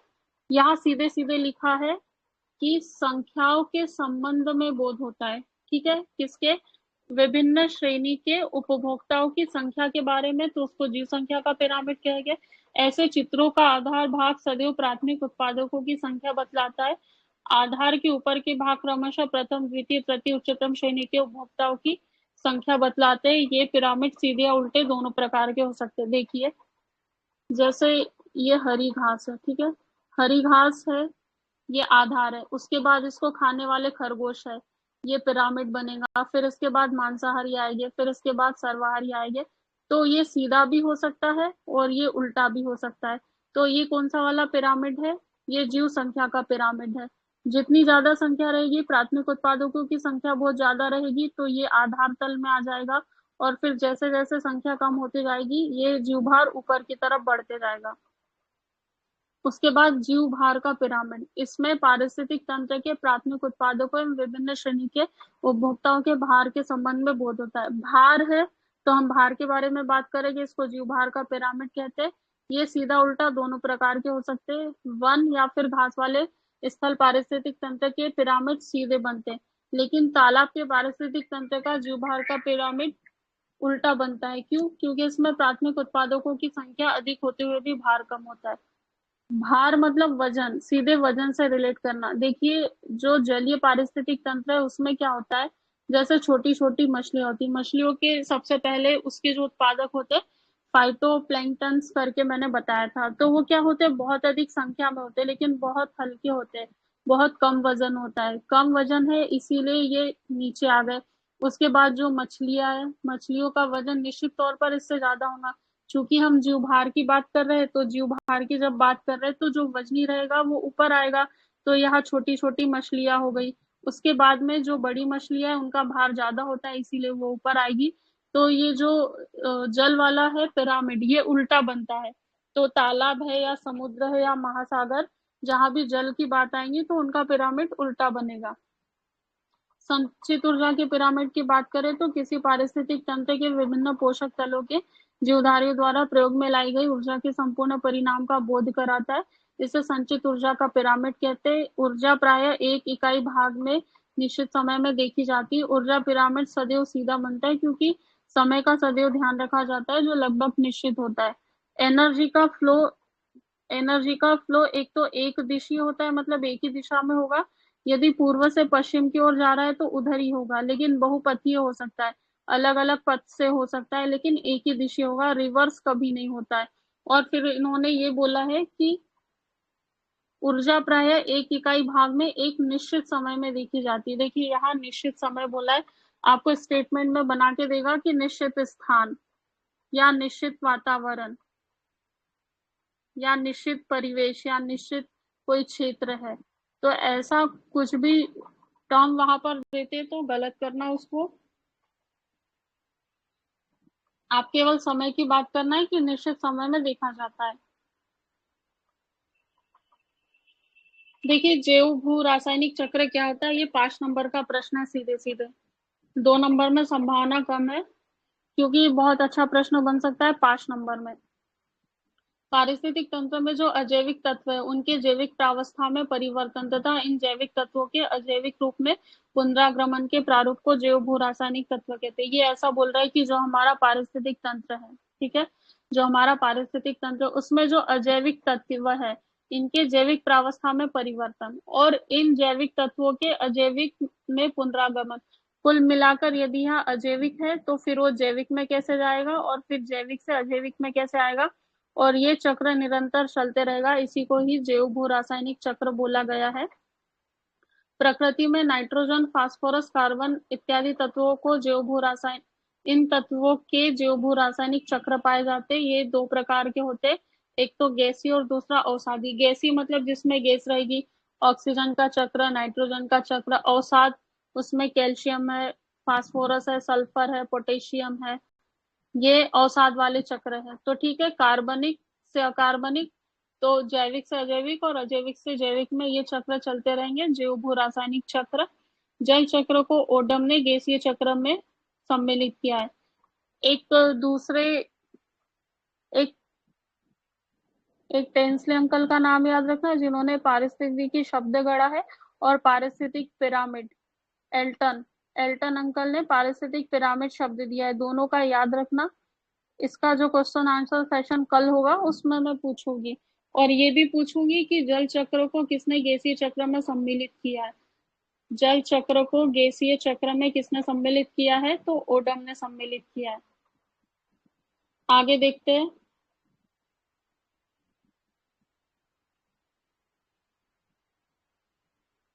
आगे देखिए जैविक अनुक्रमण क्या है। ये प्री का भी प्रश्न है और मेंस का भी है ये। सबसे पहले क्या हुआ था, एफ क्लीमेंट जो थे इन्होंने 1916 में पौधों की विभिन्न प्रजातियों का अध्ययन किया था और अनुक्रमण की सर्वमान्य परिभाषा दी थी। उनके अनुसार अनुक्रमण वह प्राकृतिक विधि है जिसके अंतर्गत एक ही निहित तथा निश्चित स्थान पर एक विशेष समूह दूसरे समूह से विस्थापित हो जाता है। ओडम नामक वैज्ञानिक ने अनुक्रमण को एक क्रमागत विधि बताया है और जैविक अनुक्रमण का सही क्रम इस तरीके से। जैविक अनुक्रमण के बारे में बात करें तो एफ क्लीमेंट जो है उन्होंने 1916 में एक अध्ययन किया था, फिर उन्होंने एक डेफिनेशन दी थी। ये एक प्राकृतिक विधि, याद रखना, मानव का इसमें कोई हस्तक्षेप नहीं है। वो आपको इस तरह से घुमा फिरा के देगा कि जैविक अनुक्रमण मानव द्वारा हस्तक्षेपित एक विधि है, जिसके तहत वो किसी क्षेत्र से जो भी वहां की विविधता है या पेड़ पौधे है, जीव जंतु है, उनको दूसरे जीव जंतुओं से या पौधों से प्रतिस्थापित कर देता है। तो हमको लगेगा कि हाँ ठीक तो है, क्योंकि मानव की ऐसी आदत है, उसकी हरकतें ऐसी है कि यदि कोई स्थान है, जैसे वन है, वन को काट देगा, फिर हो सकता है वहां पर कोई चिड़ियाघर बना दे, या फिर चिड़ियाघर न बनाकर वहां कोई दूसरी चीजें स्थापित कर दे। तो हो सकता है कि एक जगह की जो भी प्रजाति है उसको दूसरी जगह ले जाकर वहां दूसरी प्रजाति लाई, तो हमको लगेगा कि हो सकता है ये सही है, लेकिन ऐसा नहीं है, इसमें मानव का कोई भी रोल नहीं है, ये पूरी तरह प्राकृतिक है। तो प्राकृतिक विधि है जिसमें एक ही निहित और निश्चित स्थान पर, याद रखना इसमें स्थान की बात की है, एक विशेष समूह दूसरे समूह से स्थापित हो जाता है। ये स्वतः विस्थापित होता है प्राकृतिक नियमों के तहत। जो ओडम ने है इसको एक क्रमागत विधि बताया है कि कुछ क्रम होते, प्रक्रिया होती है, उसका अनुसरण करके विस्थापन होता है। सबसे पहले नगरीकरण होगा, उस स्थान का न्यूडेशन होगा, फिर प्रवास आएगा, जो दूसरे जीव जंतु पशु पक्षी उनका वहां प्रवास होगा, फिर आस्थापन होगा, वो वहां बसने के लिए ट्राई करेंगे, फिर प्रतिक्रिया होगी, जो पहले वाले जो भी जीवी समुदाय थे उनका जो अस्तित्व होगा, ये दोनों मिलकर आपस में संघर्ष करेंगे और उसके बाद उनका स्थिरीकरण हो जाएगा। ठीक है, आप लोगों का भी कुछ ऐसे ही होता है। आप पढ़ाई करने के लिए घर परिवार छोड़कर जब आते हैं, तो किसी स्थान को, जैसे आप अपना घर छोड़ रहे हैं, फिर आपने वहां से प्रवास किया, फिर जैसे आप इंदौर भोपाल में आए, तो वहां पे बसने की कोशिश करते, लेकिन कभी वहां का एनवायरनमेंट सूट नहीं कर रहा है, कभी खान पान आपको ठीक से नहीं मिल रहा है, या फिर एक जो होम सिकनेस है वो हो रही, तो आप बहुत संघर्ष करते हो। संघर्ष करने के बाद रिएक्शन होता है, जैसे आपको कभी रूम में ठीक से नहीं मिला, या फिर जो एरिया है वहां थोड़ा आपको कॉन्फ्लिक्ट हो गया, तो आप थोड़ा संघर्ष करते, खुद को समझाते, ढांढस बांधते, फिर वहां रुकते हैं, और फिर आप स्टेबलाइजेशन की ओर बढ़ जाते, फिर आप स्टेबल हो जाते, फिर अपनी पढ़ाई कंटिन्यू करते। तो ये जो भी थ्योरी है, जो भी किताबी ज्ञान है, उसको थोड़ा सा रिलेट करके जब हम पढ़ेंगे तो बहुत आसानी से पढ़ना होता है, चीजें याद रहती है, हम भूलते नहीं और बोरियत नहीं होती है। एक साथ हम बहुत सारे टॉपिक क्लियर कर सकते हैं ऐसे में। क्योंकि देखिए ना, इतनी सारी किताबें, इतनी मोटी मोटी बड़ी बड़ी किताबें, और जब यदि इन किताबों को हमको पूरा करना है, तो थोड़ी हमको अप्रोच ऐसी रखनी पड़ेगी कि पढ़ाई के साथ हमको बोरियत ना हो, हम बहुत अच्छे से उसको पढ़ ले और हमको इंटरेस्ट आए कि ठीक है ये टॉपिक है, इस टॉपिक के बाद इसमें क्या चीजें हैं, ऐसा क्यों है, क्या ये प्रकृति के तहत हो रहा है या फिर मानव का इसमें कोई हाथ है, जो वैज्ञानिकों ने रिसर्च की है तो उनका क्या क्या निष्कर्ष निकला है, ऐसे ही क्यों होता है, दूसरे तरीके से क्यों नहीं हो सकता है, ये थ्योरी तब क्यों आई थी और अभी किसी ने थ्योरी दी है तो उसमें क्या चेंजेस है, क्या वो इतने सालों पहले जो थ्योरी आई थी उसका कभी कोई रोल है, हमारे लिए इम्पोर्टेंस है या नहीं है, फिर ये चीजें हम क्यों पढ़ रहे हैं, हम सिविल सर्वेंट बनना चाहते हैं, लेकिन ये चीजों से हमको क्या फायदा मिलेगा, थोड़ा सा ऐसी तिकड़म लगानी पड़ती है, तब हम बहुत लंबे समय तक पढ़ सकते हैं। आगे देखिए, आगे है पारिस्थितिक अनुक्रमण। भौतिक वातावरण में किसी समुदाय का समय के साथ रूपांतरण ही पारिस्थितिक अनुक्रमण कहलाता है। घास स्थलों में घास वर्षा के अधिकतर जल को पौधों की जड़ों तक पहुंचने से पूर्व ही अवशोषित कर लेती है। साथ ही आग लगने आदि के कारण घास स्थलों की भूमि पथरीली और बंजर हो जाती है। ऐसी भूमि लाइकेनों के उगने के लिए आदर्श वातावरण उपलब्ध कराती। पारिस्थितिकी अनुक्रमण वही बात इन्होंने बोली है, एग्जाम्पल देकर फिर उन्होंने एक्सप्लेन किया है। जैसे जो घास होती है ना, वर्षा जल को पौधों की जड़ों तक पहुंचने के पहले ही ये सोख लेती है, और कभी उसमें आग लग जाए तो वो जमीन कैसी हो जाती, बंजर। यदि बंजर हो गया तो फिर लाइकेन वहां पर उग जाएंगे। फिर उन्होंने आगे पारिस्थितिक संक्रमण के बारे में बताया है। यह अवधारणा जॉन डब्ल्यू बेनेट ने दी थी, जॉन डब्ल्यू बेनेट ने दी थी। यदि उन्होंने यह अवधारणा को 1976 में प्रकाशित अपनी पुस्तक the ecological transition, cultural anthropology and human adaptation में प्रस्तुत किया था। देखिए क्या है, बोल देंगे पारिस्थितिकी संक्रमण की अवधारणा किसने दी थी, तो किसने दी थी, ये जो अवधारणा है जॉन डब्ल्यू बेनेट अंकल ने दी थी। ठीक है, संक्रमण कैसे, देखिए, संक्रमण, आपको मच्छर ने काटा तो संक्रमण हो गया, लेकिन आपका दोस्त बहुत होशियार है, वो नेट नेट मतलब मच्छरदानी लगाकर सोया था, मच्छरदानी लगाकर सोया था, तो ना ही उसको मच्छर ने काटा, ना ही उसको संक्रमण हुआ। तो पारिस्थितिकी संक्रमण यहाँ से याद रखना किसने उदाहरणा दी थी, बेनेट ने दी थी, जॉन डब्ल्यू बेनेट ने। भाई आपको मच्छर काटा तो आपकी जान तो फिर टेंशन में आ गई ना, मतलब आपकी खुद की दवाई कराना, इलाज कराना, इस तरीके से। इस अवधारणा को 1976 में प्रकाशित किया था उनकी पुस्तक the ecological transition, cultural anthropology and human adaptation में। तो ये पुस्तक भी इन्हीं की है, अवधारणा भी इन्होंने ही दी और 1976 में प्रस्तुत की थी। उसके बाद आगे है समुदायों का पूर्ण क्रम जो क्रमशः एक निश्चित स्थान पर बदलता है उसे सीयर कहते हैं। 2 नंबर की डेफिनेशन है और प्रीलिम्स का भी प्रश्न है, वो बोल देंगे सीयर को परिभाषित करो। एक वो बोल देंगे सीयर क्या है, एक जीव का नाम है जो हिमालय में पाया जाता है, संकटग्रस्त प्राणी है, बोलेंगे सीयर सीआर, इस तरह से रिलेट करने की कोशिश करोगे। लेकिन सीयर क्या है, समुदायों का पूर्ण क्रम जो एक निश्चित स्थान पर बदलता है। निश्चित स्थान की बात कर रहे, उसी स्थान पर बदलता है, जैसे अभी कुछ जीवधारी रहते कुछ समय बाद दूसरे आ जाएंगे, तो ये सीयर कहलाएगा। उसके बाद पारिस्थितिकी पदछाप है, पारिस्थितिकीय घटकों की वह आवश्यक मात्रा जो मनुष्य को उसकी जीवन शैली को सुचारू रूप से चलाने के लिए आवश्यक होती, पारिस्थितिकी पदछाप कहलाती, और इसकी माप भूमंडलीय हेक्टेयर है। इसके अंतर्गत मनुष्य द्वारा कार्बन उत्सर्जन का मापन किया जाता है। 3 प्रश्न बनेंगे। सबसे पहला, पारिस्थितिकी पदछाप जो पदछाप है इसकी माप क्या है, तो भूमंडलीय हेक्टेयर है। दूसरा प्रश्न बनेगा, इसमें किसके उत्सर्जन का मापन किया जाता है, कार्बन। आपको यहाँ फंसाया जाएगा, आपको बोलेंगे कार्बन डाइऑक्साइड का उत्सर्जन, आपको बोलेंगे ओजोन कितनी बन रही है उसको देखेंगे, आपको बोलेंगे कार्बन मोनोऑक्साइड मनुष्य के स्वास्थ्य के लिए हानिकारक होती तो हम उसको देखेंगे। तीनों स्टेटमेंट देखते बिल्कुल नहीं मानना है, जो आपका अड़ियल स्वभाव है ना वो यहाँ दिखाना।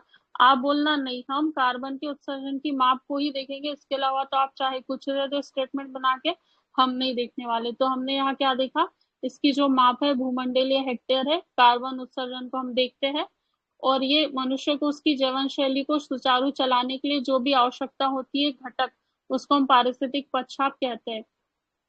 अविवेकशील जीवन शैली जिसमें पारिस्थितिक तंत्र के घटकों, जल, ऊर्जा इत्यादि की आवश्यकता से अधिक दोहन किया जाता है, वो पदछाप के आकार को बढ़ा देती है।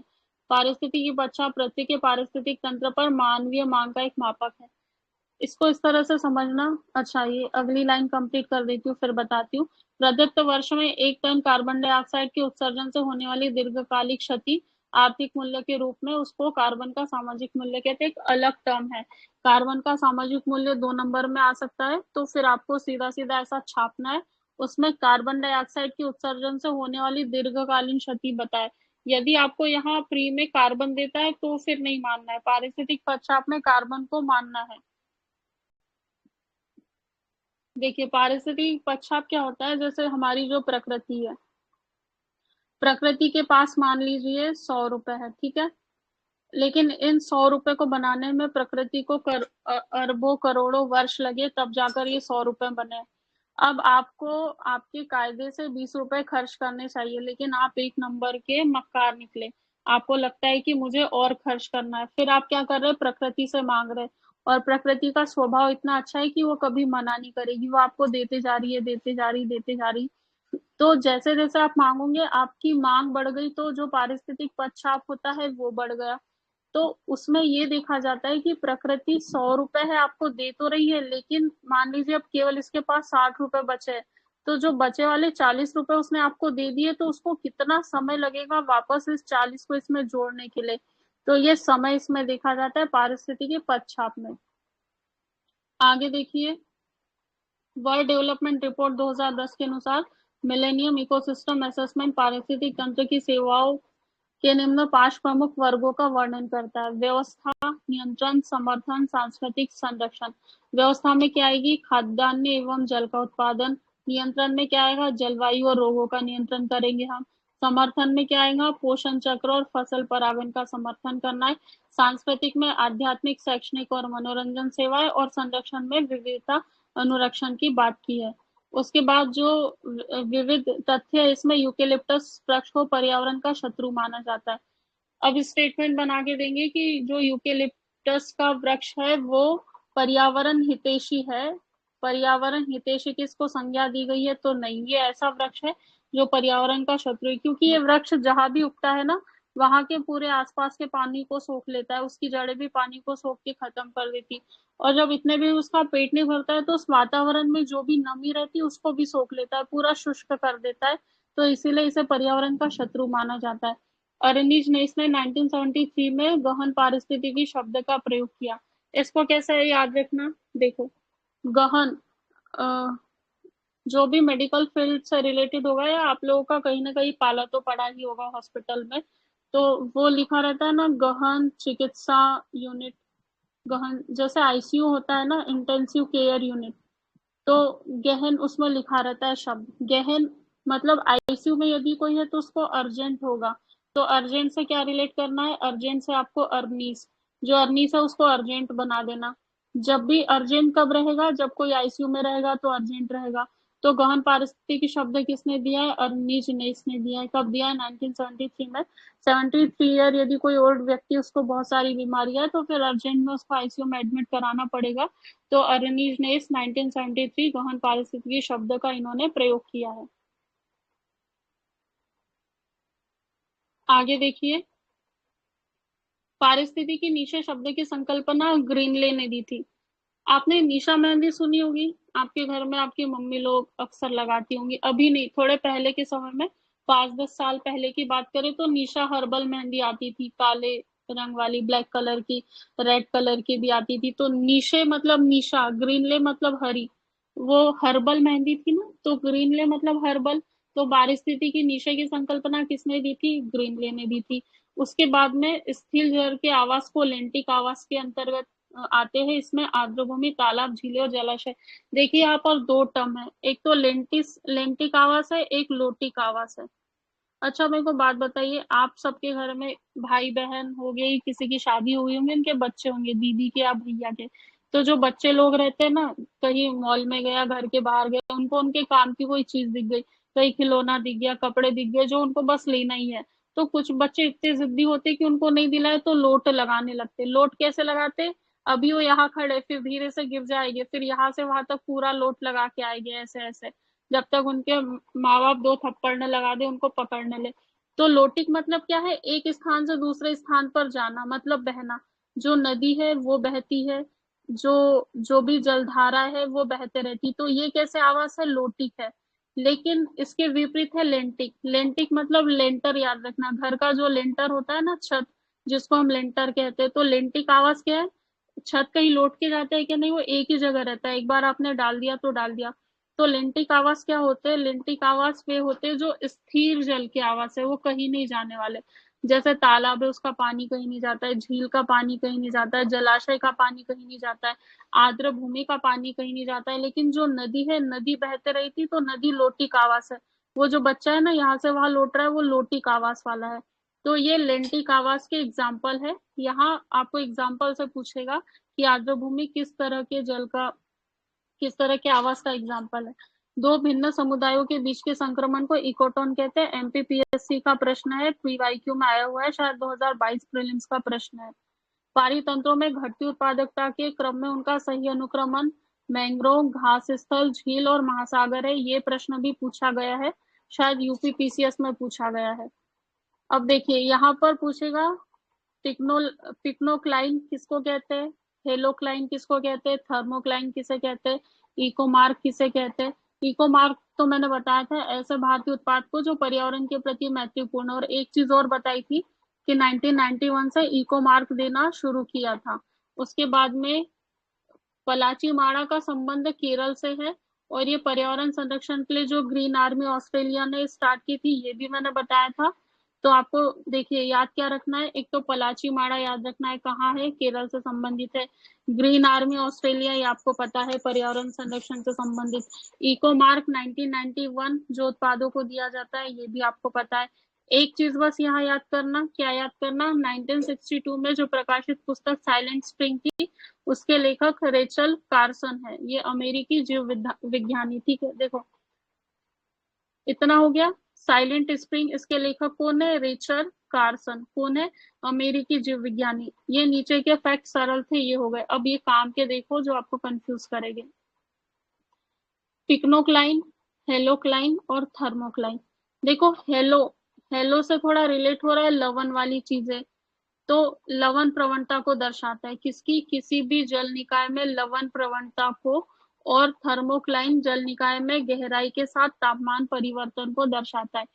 हेलोक्लाइन की बात करें तो लवण प्रवणता किसी भी जल निकाय में, थर्मो, थर्मो मतलब ताप, थर्मो से ताप समझ आ रहा है, लेकिन कैसा ताप, जो गहराई के साथ ताप में जो भी चेंजेस हो रहे हैं, गहराई के साथ ताप में जो परिवर्तन है, अब वो आपको कैसे घुमा के देगा, वो देगा कि गहराई के साथ स्थिर तापमान को दर्शाता है, तो नहीं, तापमान का जो भी परिवर्तन हो रहा है उसको दर्शा रहा है गहराई के साथ में। हेलोक्लाइन में क्या है, लवण प्रवणता को दर्शा रहा है, और पिक्नोक्लाइन क्या है, किसी जल निकाय में घनत्व प्रवणता को दर्शा रहा है। वो दे देगा कि यहाँ कुछ और टर्म बना के दे देगा कि उसकी जो आयतन है उसको दर्शा रहा है, या फिर उसका जो द्रव्यमान है उसको दर्शा रहा है, नहीं, पिक्नोक्लाइन में घनत्व प्रवणता को दर्शा रहा है। तो ये सारे बिंदु थे यहाँ पर कंप्लीट हुए हैं। जो जैव विविधता और उसका संरक्षण है ये कल होगा, आप सबको पढ़ के आना है, और अभी क्वेश्चन आंसर सेशन भी होगा।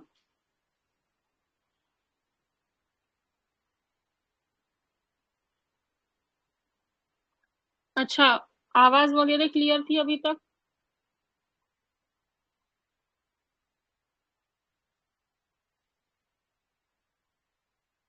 आप लोगों को अनम्यूट कर देती हूँ मैं। अभिलाषा जी को अनम्यूट किया है, कुलदीप भैया को अनम्यूट किया है, श्रद्धा शर्मा को अनम्यूट किया है, शिवम गौर,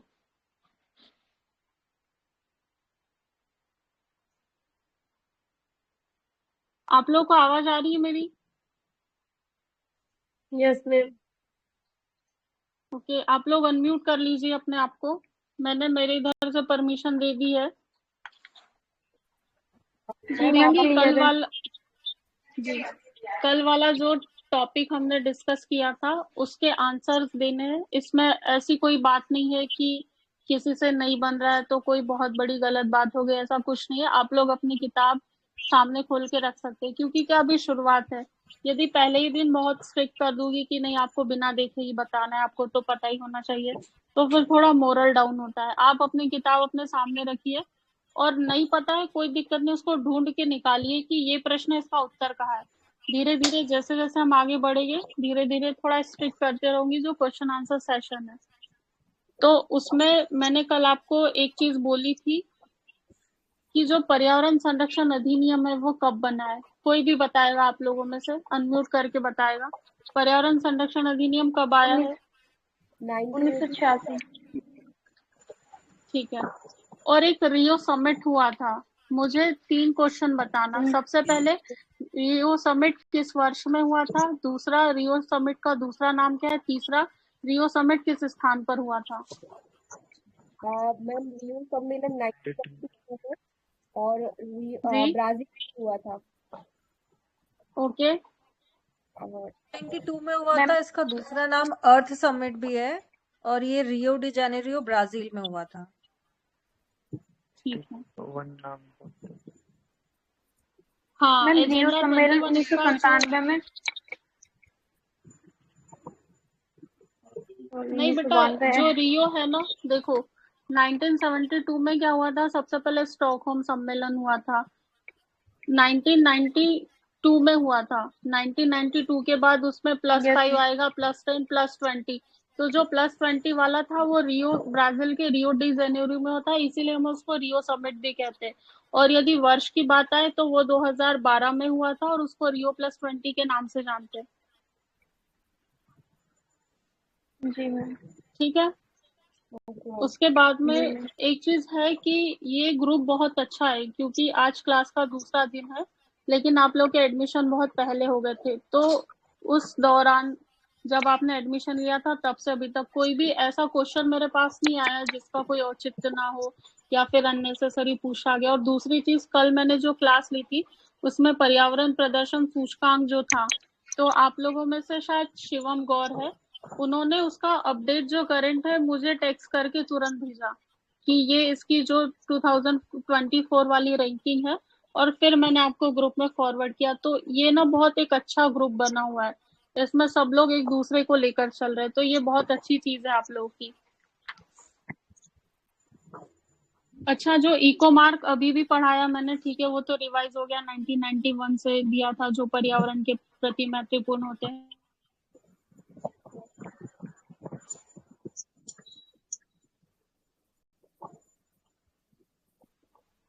उसके बाद देखिए, मैंने ये बोला था कि जो पर्यावरण संरक्षण अधिनियम 96 में आया था ना, उस 86 के 2 साल पहले एक घटना हुई थी। वो घटना कौन सी थी? भोपाल गैस त्रासदी में 1984, 2 से 3 दिसंबर 1984। ठीक है। और फिर हमने जो पर्यावरण संरक्षण अधिनियम लाया था, वो संविधान के किस अनुच्छेद के तहत लाया था? 253 अनुच्छेद 253 के। ओके, बहुत बढ़िया। और जो एनजीटी, इसका फुल फॉर्म बताएगा कोई? नेशनल ग्रीन ट्रिब्यूनल, 18 ठीक अक्टूबर है 2010। ये। ओके, और किस अधिनियम के तहत लाया गया था? 21 अनुच्छेद 21, जीवन जीने का अधिकार। नहीं, इसके लिए एक अधिनियम लाया था, राष्ट्रीय हरित न्यायाधिकरण अधिनियम। अधिनियम किस वर्ष में आया? 2010 में आया था। ओके, ठीक है। और यूएनईपी, इसका फुल फॉर्म कोई बताएगा? United Nation Environment Programme. ठीक है। इसकी स्थापना किस वर्ष में हुई थी? 1972, नैरोबी, केन्या। इसकी ट्रिक बताएगा कोई कि मैंने कैसे याद रखने के लिए बोला था?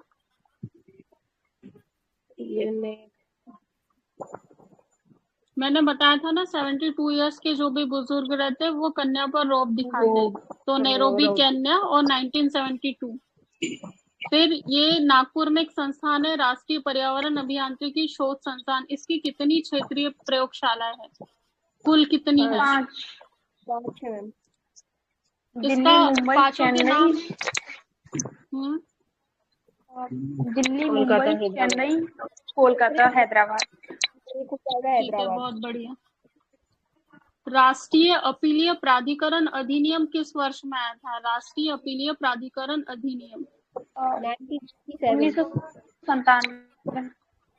ठीक है। और मैंने आपको विश्व मौसम विज्ञान संगठन बताया था, इसका मुख्यालय बहुत ट्रिक से बताया था कि इसका मुख्यालय कहाँ है? Geneva, Switzerland.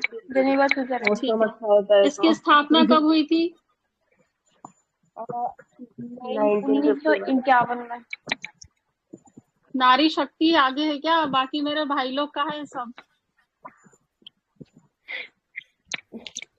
ये जो पर्यावरण संरक्षण एजेंसी है, ये किस देश की संघीय एजेंसी है?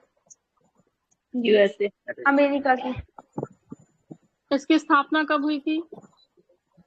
1970।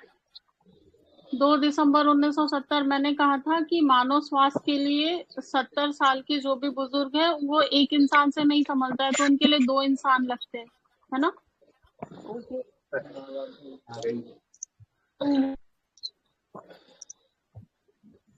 और ये जो सतत विकास है, वो किस अवधारणा के तहत दिया गया था? कल हमने 5 अवधारणाएं पढ़ी थी, मानव पर्यावरण संबंधी अवधारणा, तो उसमें जो सतत विकास है या टिकाऊ विकास, किस अवधारणा के तहत शामिल है?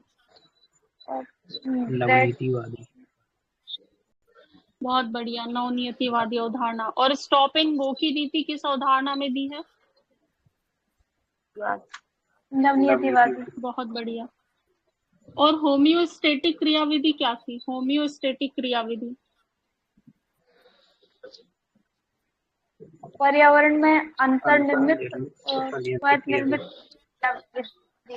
ठीक है। जो पर्यावरण है ना, वो खुद से कंट्रोल करता है अपने आप को इंटरनली। वो कभी मनुष्य के सामने हाथ नहीं फैलाता है कि आप आओ फिर पेड़ लगाओ और मुझे बैलेंस करो, उसको कोई मतलब नहीं है, वो खुद से कंट्रोल कर लेगा। और इसी पर्यावरण के ये उसका जो तरीका है ना, उसका एटीट्यूड, उससे हमको सीखना चाहिए कि कभी चाहे जैसे भी सिचुएशन आ रही है, पढ़ाई में हो, पर्सनल लाइफ में हो, फैमिली में, तो हमको खुद से कैसे कंट्रोल करना अपने इमोशंस पर, उस सिचुएशन पर, अपना गुस्सा है, ये सारी चीजों को लेकर हमको कैसे आगे बढ़ना है, एग्जाम की तैयारी कैसी करनी है, और कैसे एग्जाम में सेलेक्ट होना है जल्दी से। तो ये वहां से हमको सीखना चाहिए। उसके बाद में मुझे ये बताइए कि सतत विकास लक्ष्य कुल कितने हैं? 4 में। 17 है, 4 वाला कौन है भाई? 17 है। ओह सॉरी, पता नहीं कहाँ चले गए। और उसको कब तक प्राप्त करने के लिए हम प्रतिबद्ध है? किस वर्ष तक? 2030। 2000 2030 तक। 2000 कब तक बहनों? 2030 तक। हाँ मैम वही 2030 ही बोले। वही नहीं, वही नहीं, आवाज निकलना 2030 बंद हो गई। अच्छे से बोलना है। 2030। और जैव संसाधन और सतत विकास संस्थान मैंने बताया था उत्तर पूर्वी भारत में है। किस राज्य में है? मणिपुर। मणिपुर में कहा? इम्फाल, मणिपुर, इम्फाल। सतत विकास के 4 मानक थे, कौन कौन से है? अंतर पीढ़ीगत हाँ? समता, अंतर पीढ़ीगत समता, लैंगिक असमानता और वहन क्षमता। हाँ। एक अंतरा पीढ़ीगत क्षमता भी है, 4 मानक है उसके।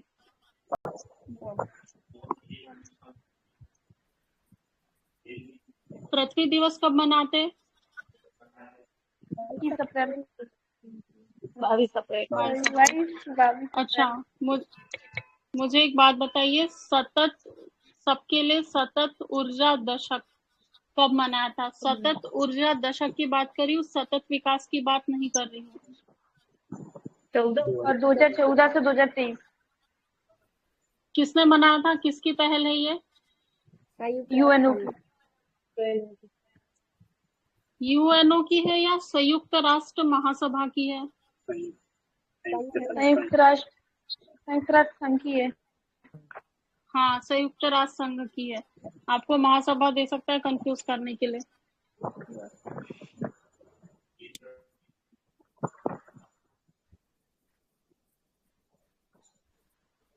उसके बाद में तंबाकू मुक्ति दिवस कब मनाया जाता है? बताया था ना, गर्मी की छुट्टियों में मामा के घर गए थे, फिर मामा को ठीक करके आए थे आप लोग। 31 मई को। महासागर दिवस 8 नहीं याद आ रहा है? कोई दिक्कत नहीं, देख के बताओ। देख के बताओगे, ढूंढोगे उसमें तो भूलोगे नहीं। 1-2 दिन की छूट है, उसके बाद देखना, बताती हूँ फिर।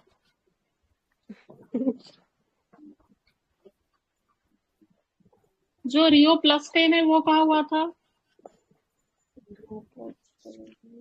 अभी बताया मैंने रिवाइज करके, +5, +10 और +20 कहाँ आता है? जोहान्सबर्ग। इधर उत्तर पूर्वी राज्यों में। अफ्रीका। हाँ, दक्षिण अफ्रीका में। ठीक है। ग्रीन आर्मी की शुरुआत किसने की थी? अभी बताया थोड़ी देर पहले, ऑस्ट्रेलिया। अच्छा, विश्व पर्यावरण दिवस 5 जून को मनाया जाता है, लेकिन पहली बार किस वर्ष में मनाया गया था?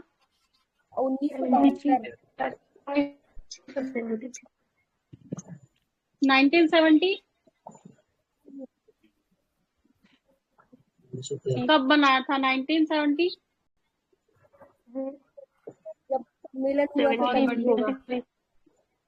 प्राकृतिक कृषि के अन्वेषक कौन है?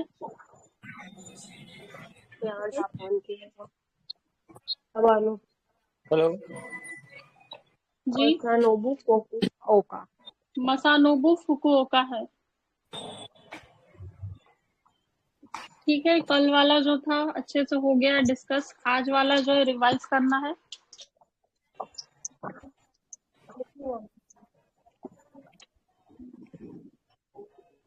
हेलो मैम, आज वाला रिवाइज करना है। हाँ, मैंने म्यूट किया था इसलिए आवाज नहीं आ रही थी, परेशान मत होइए आप लोग।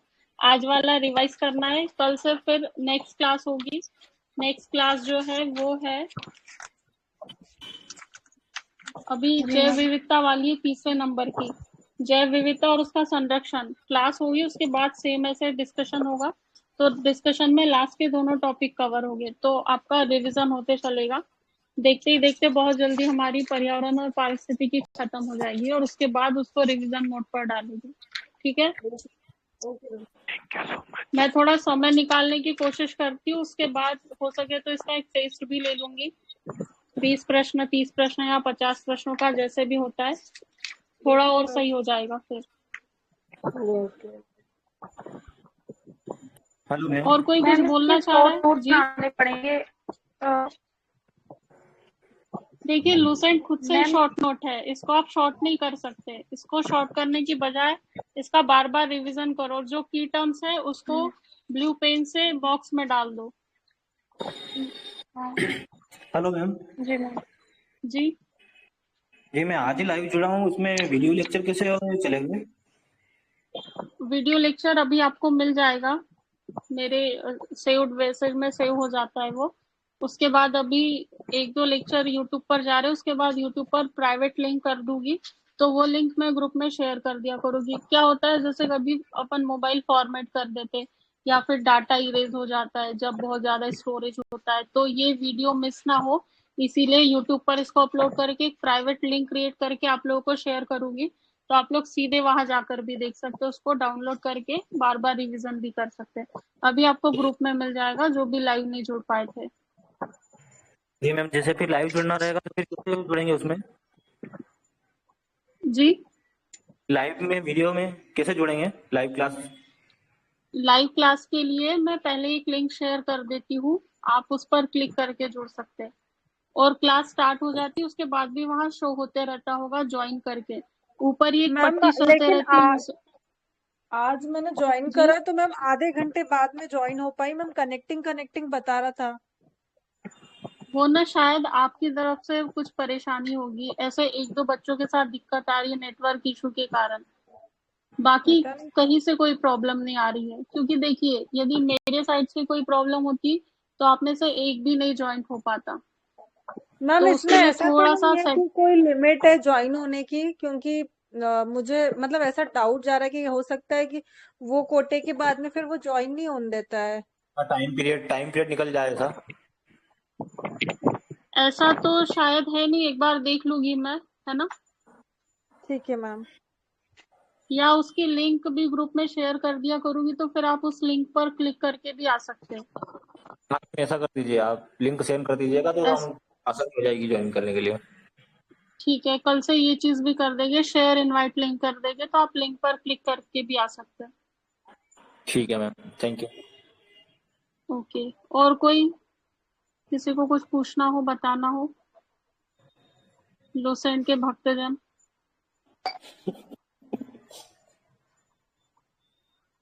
ठीक है, फिर क्लास आउट करती हूँ, आप लोग रिवाइज कर लेना, रिवीजन कर लेना, कल फिर से मिलते हैं। धन्यवाद, गुड नाइट।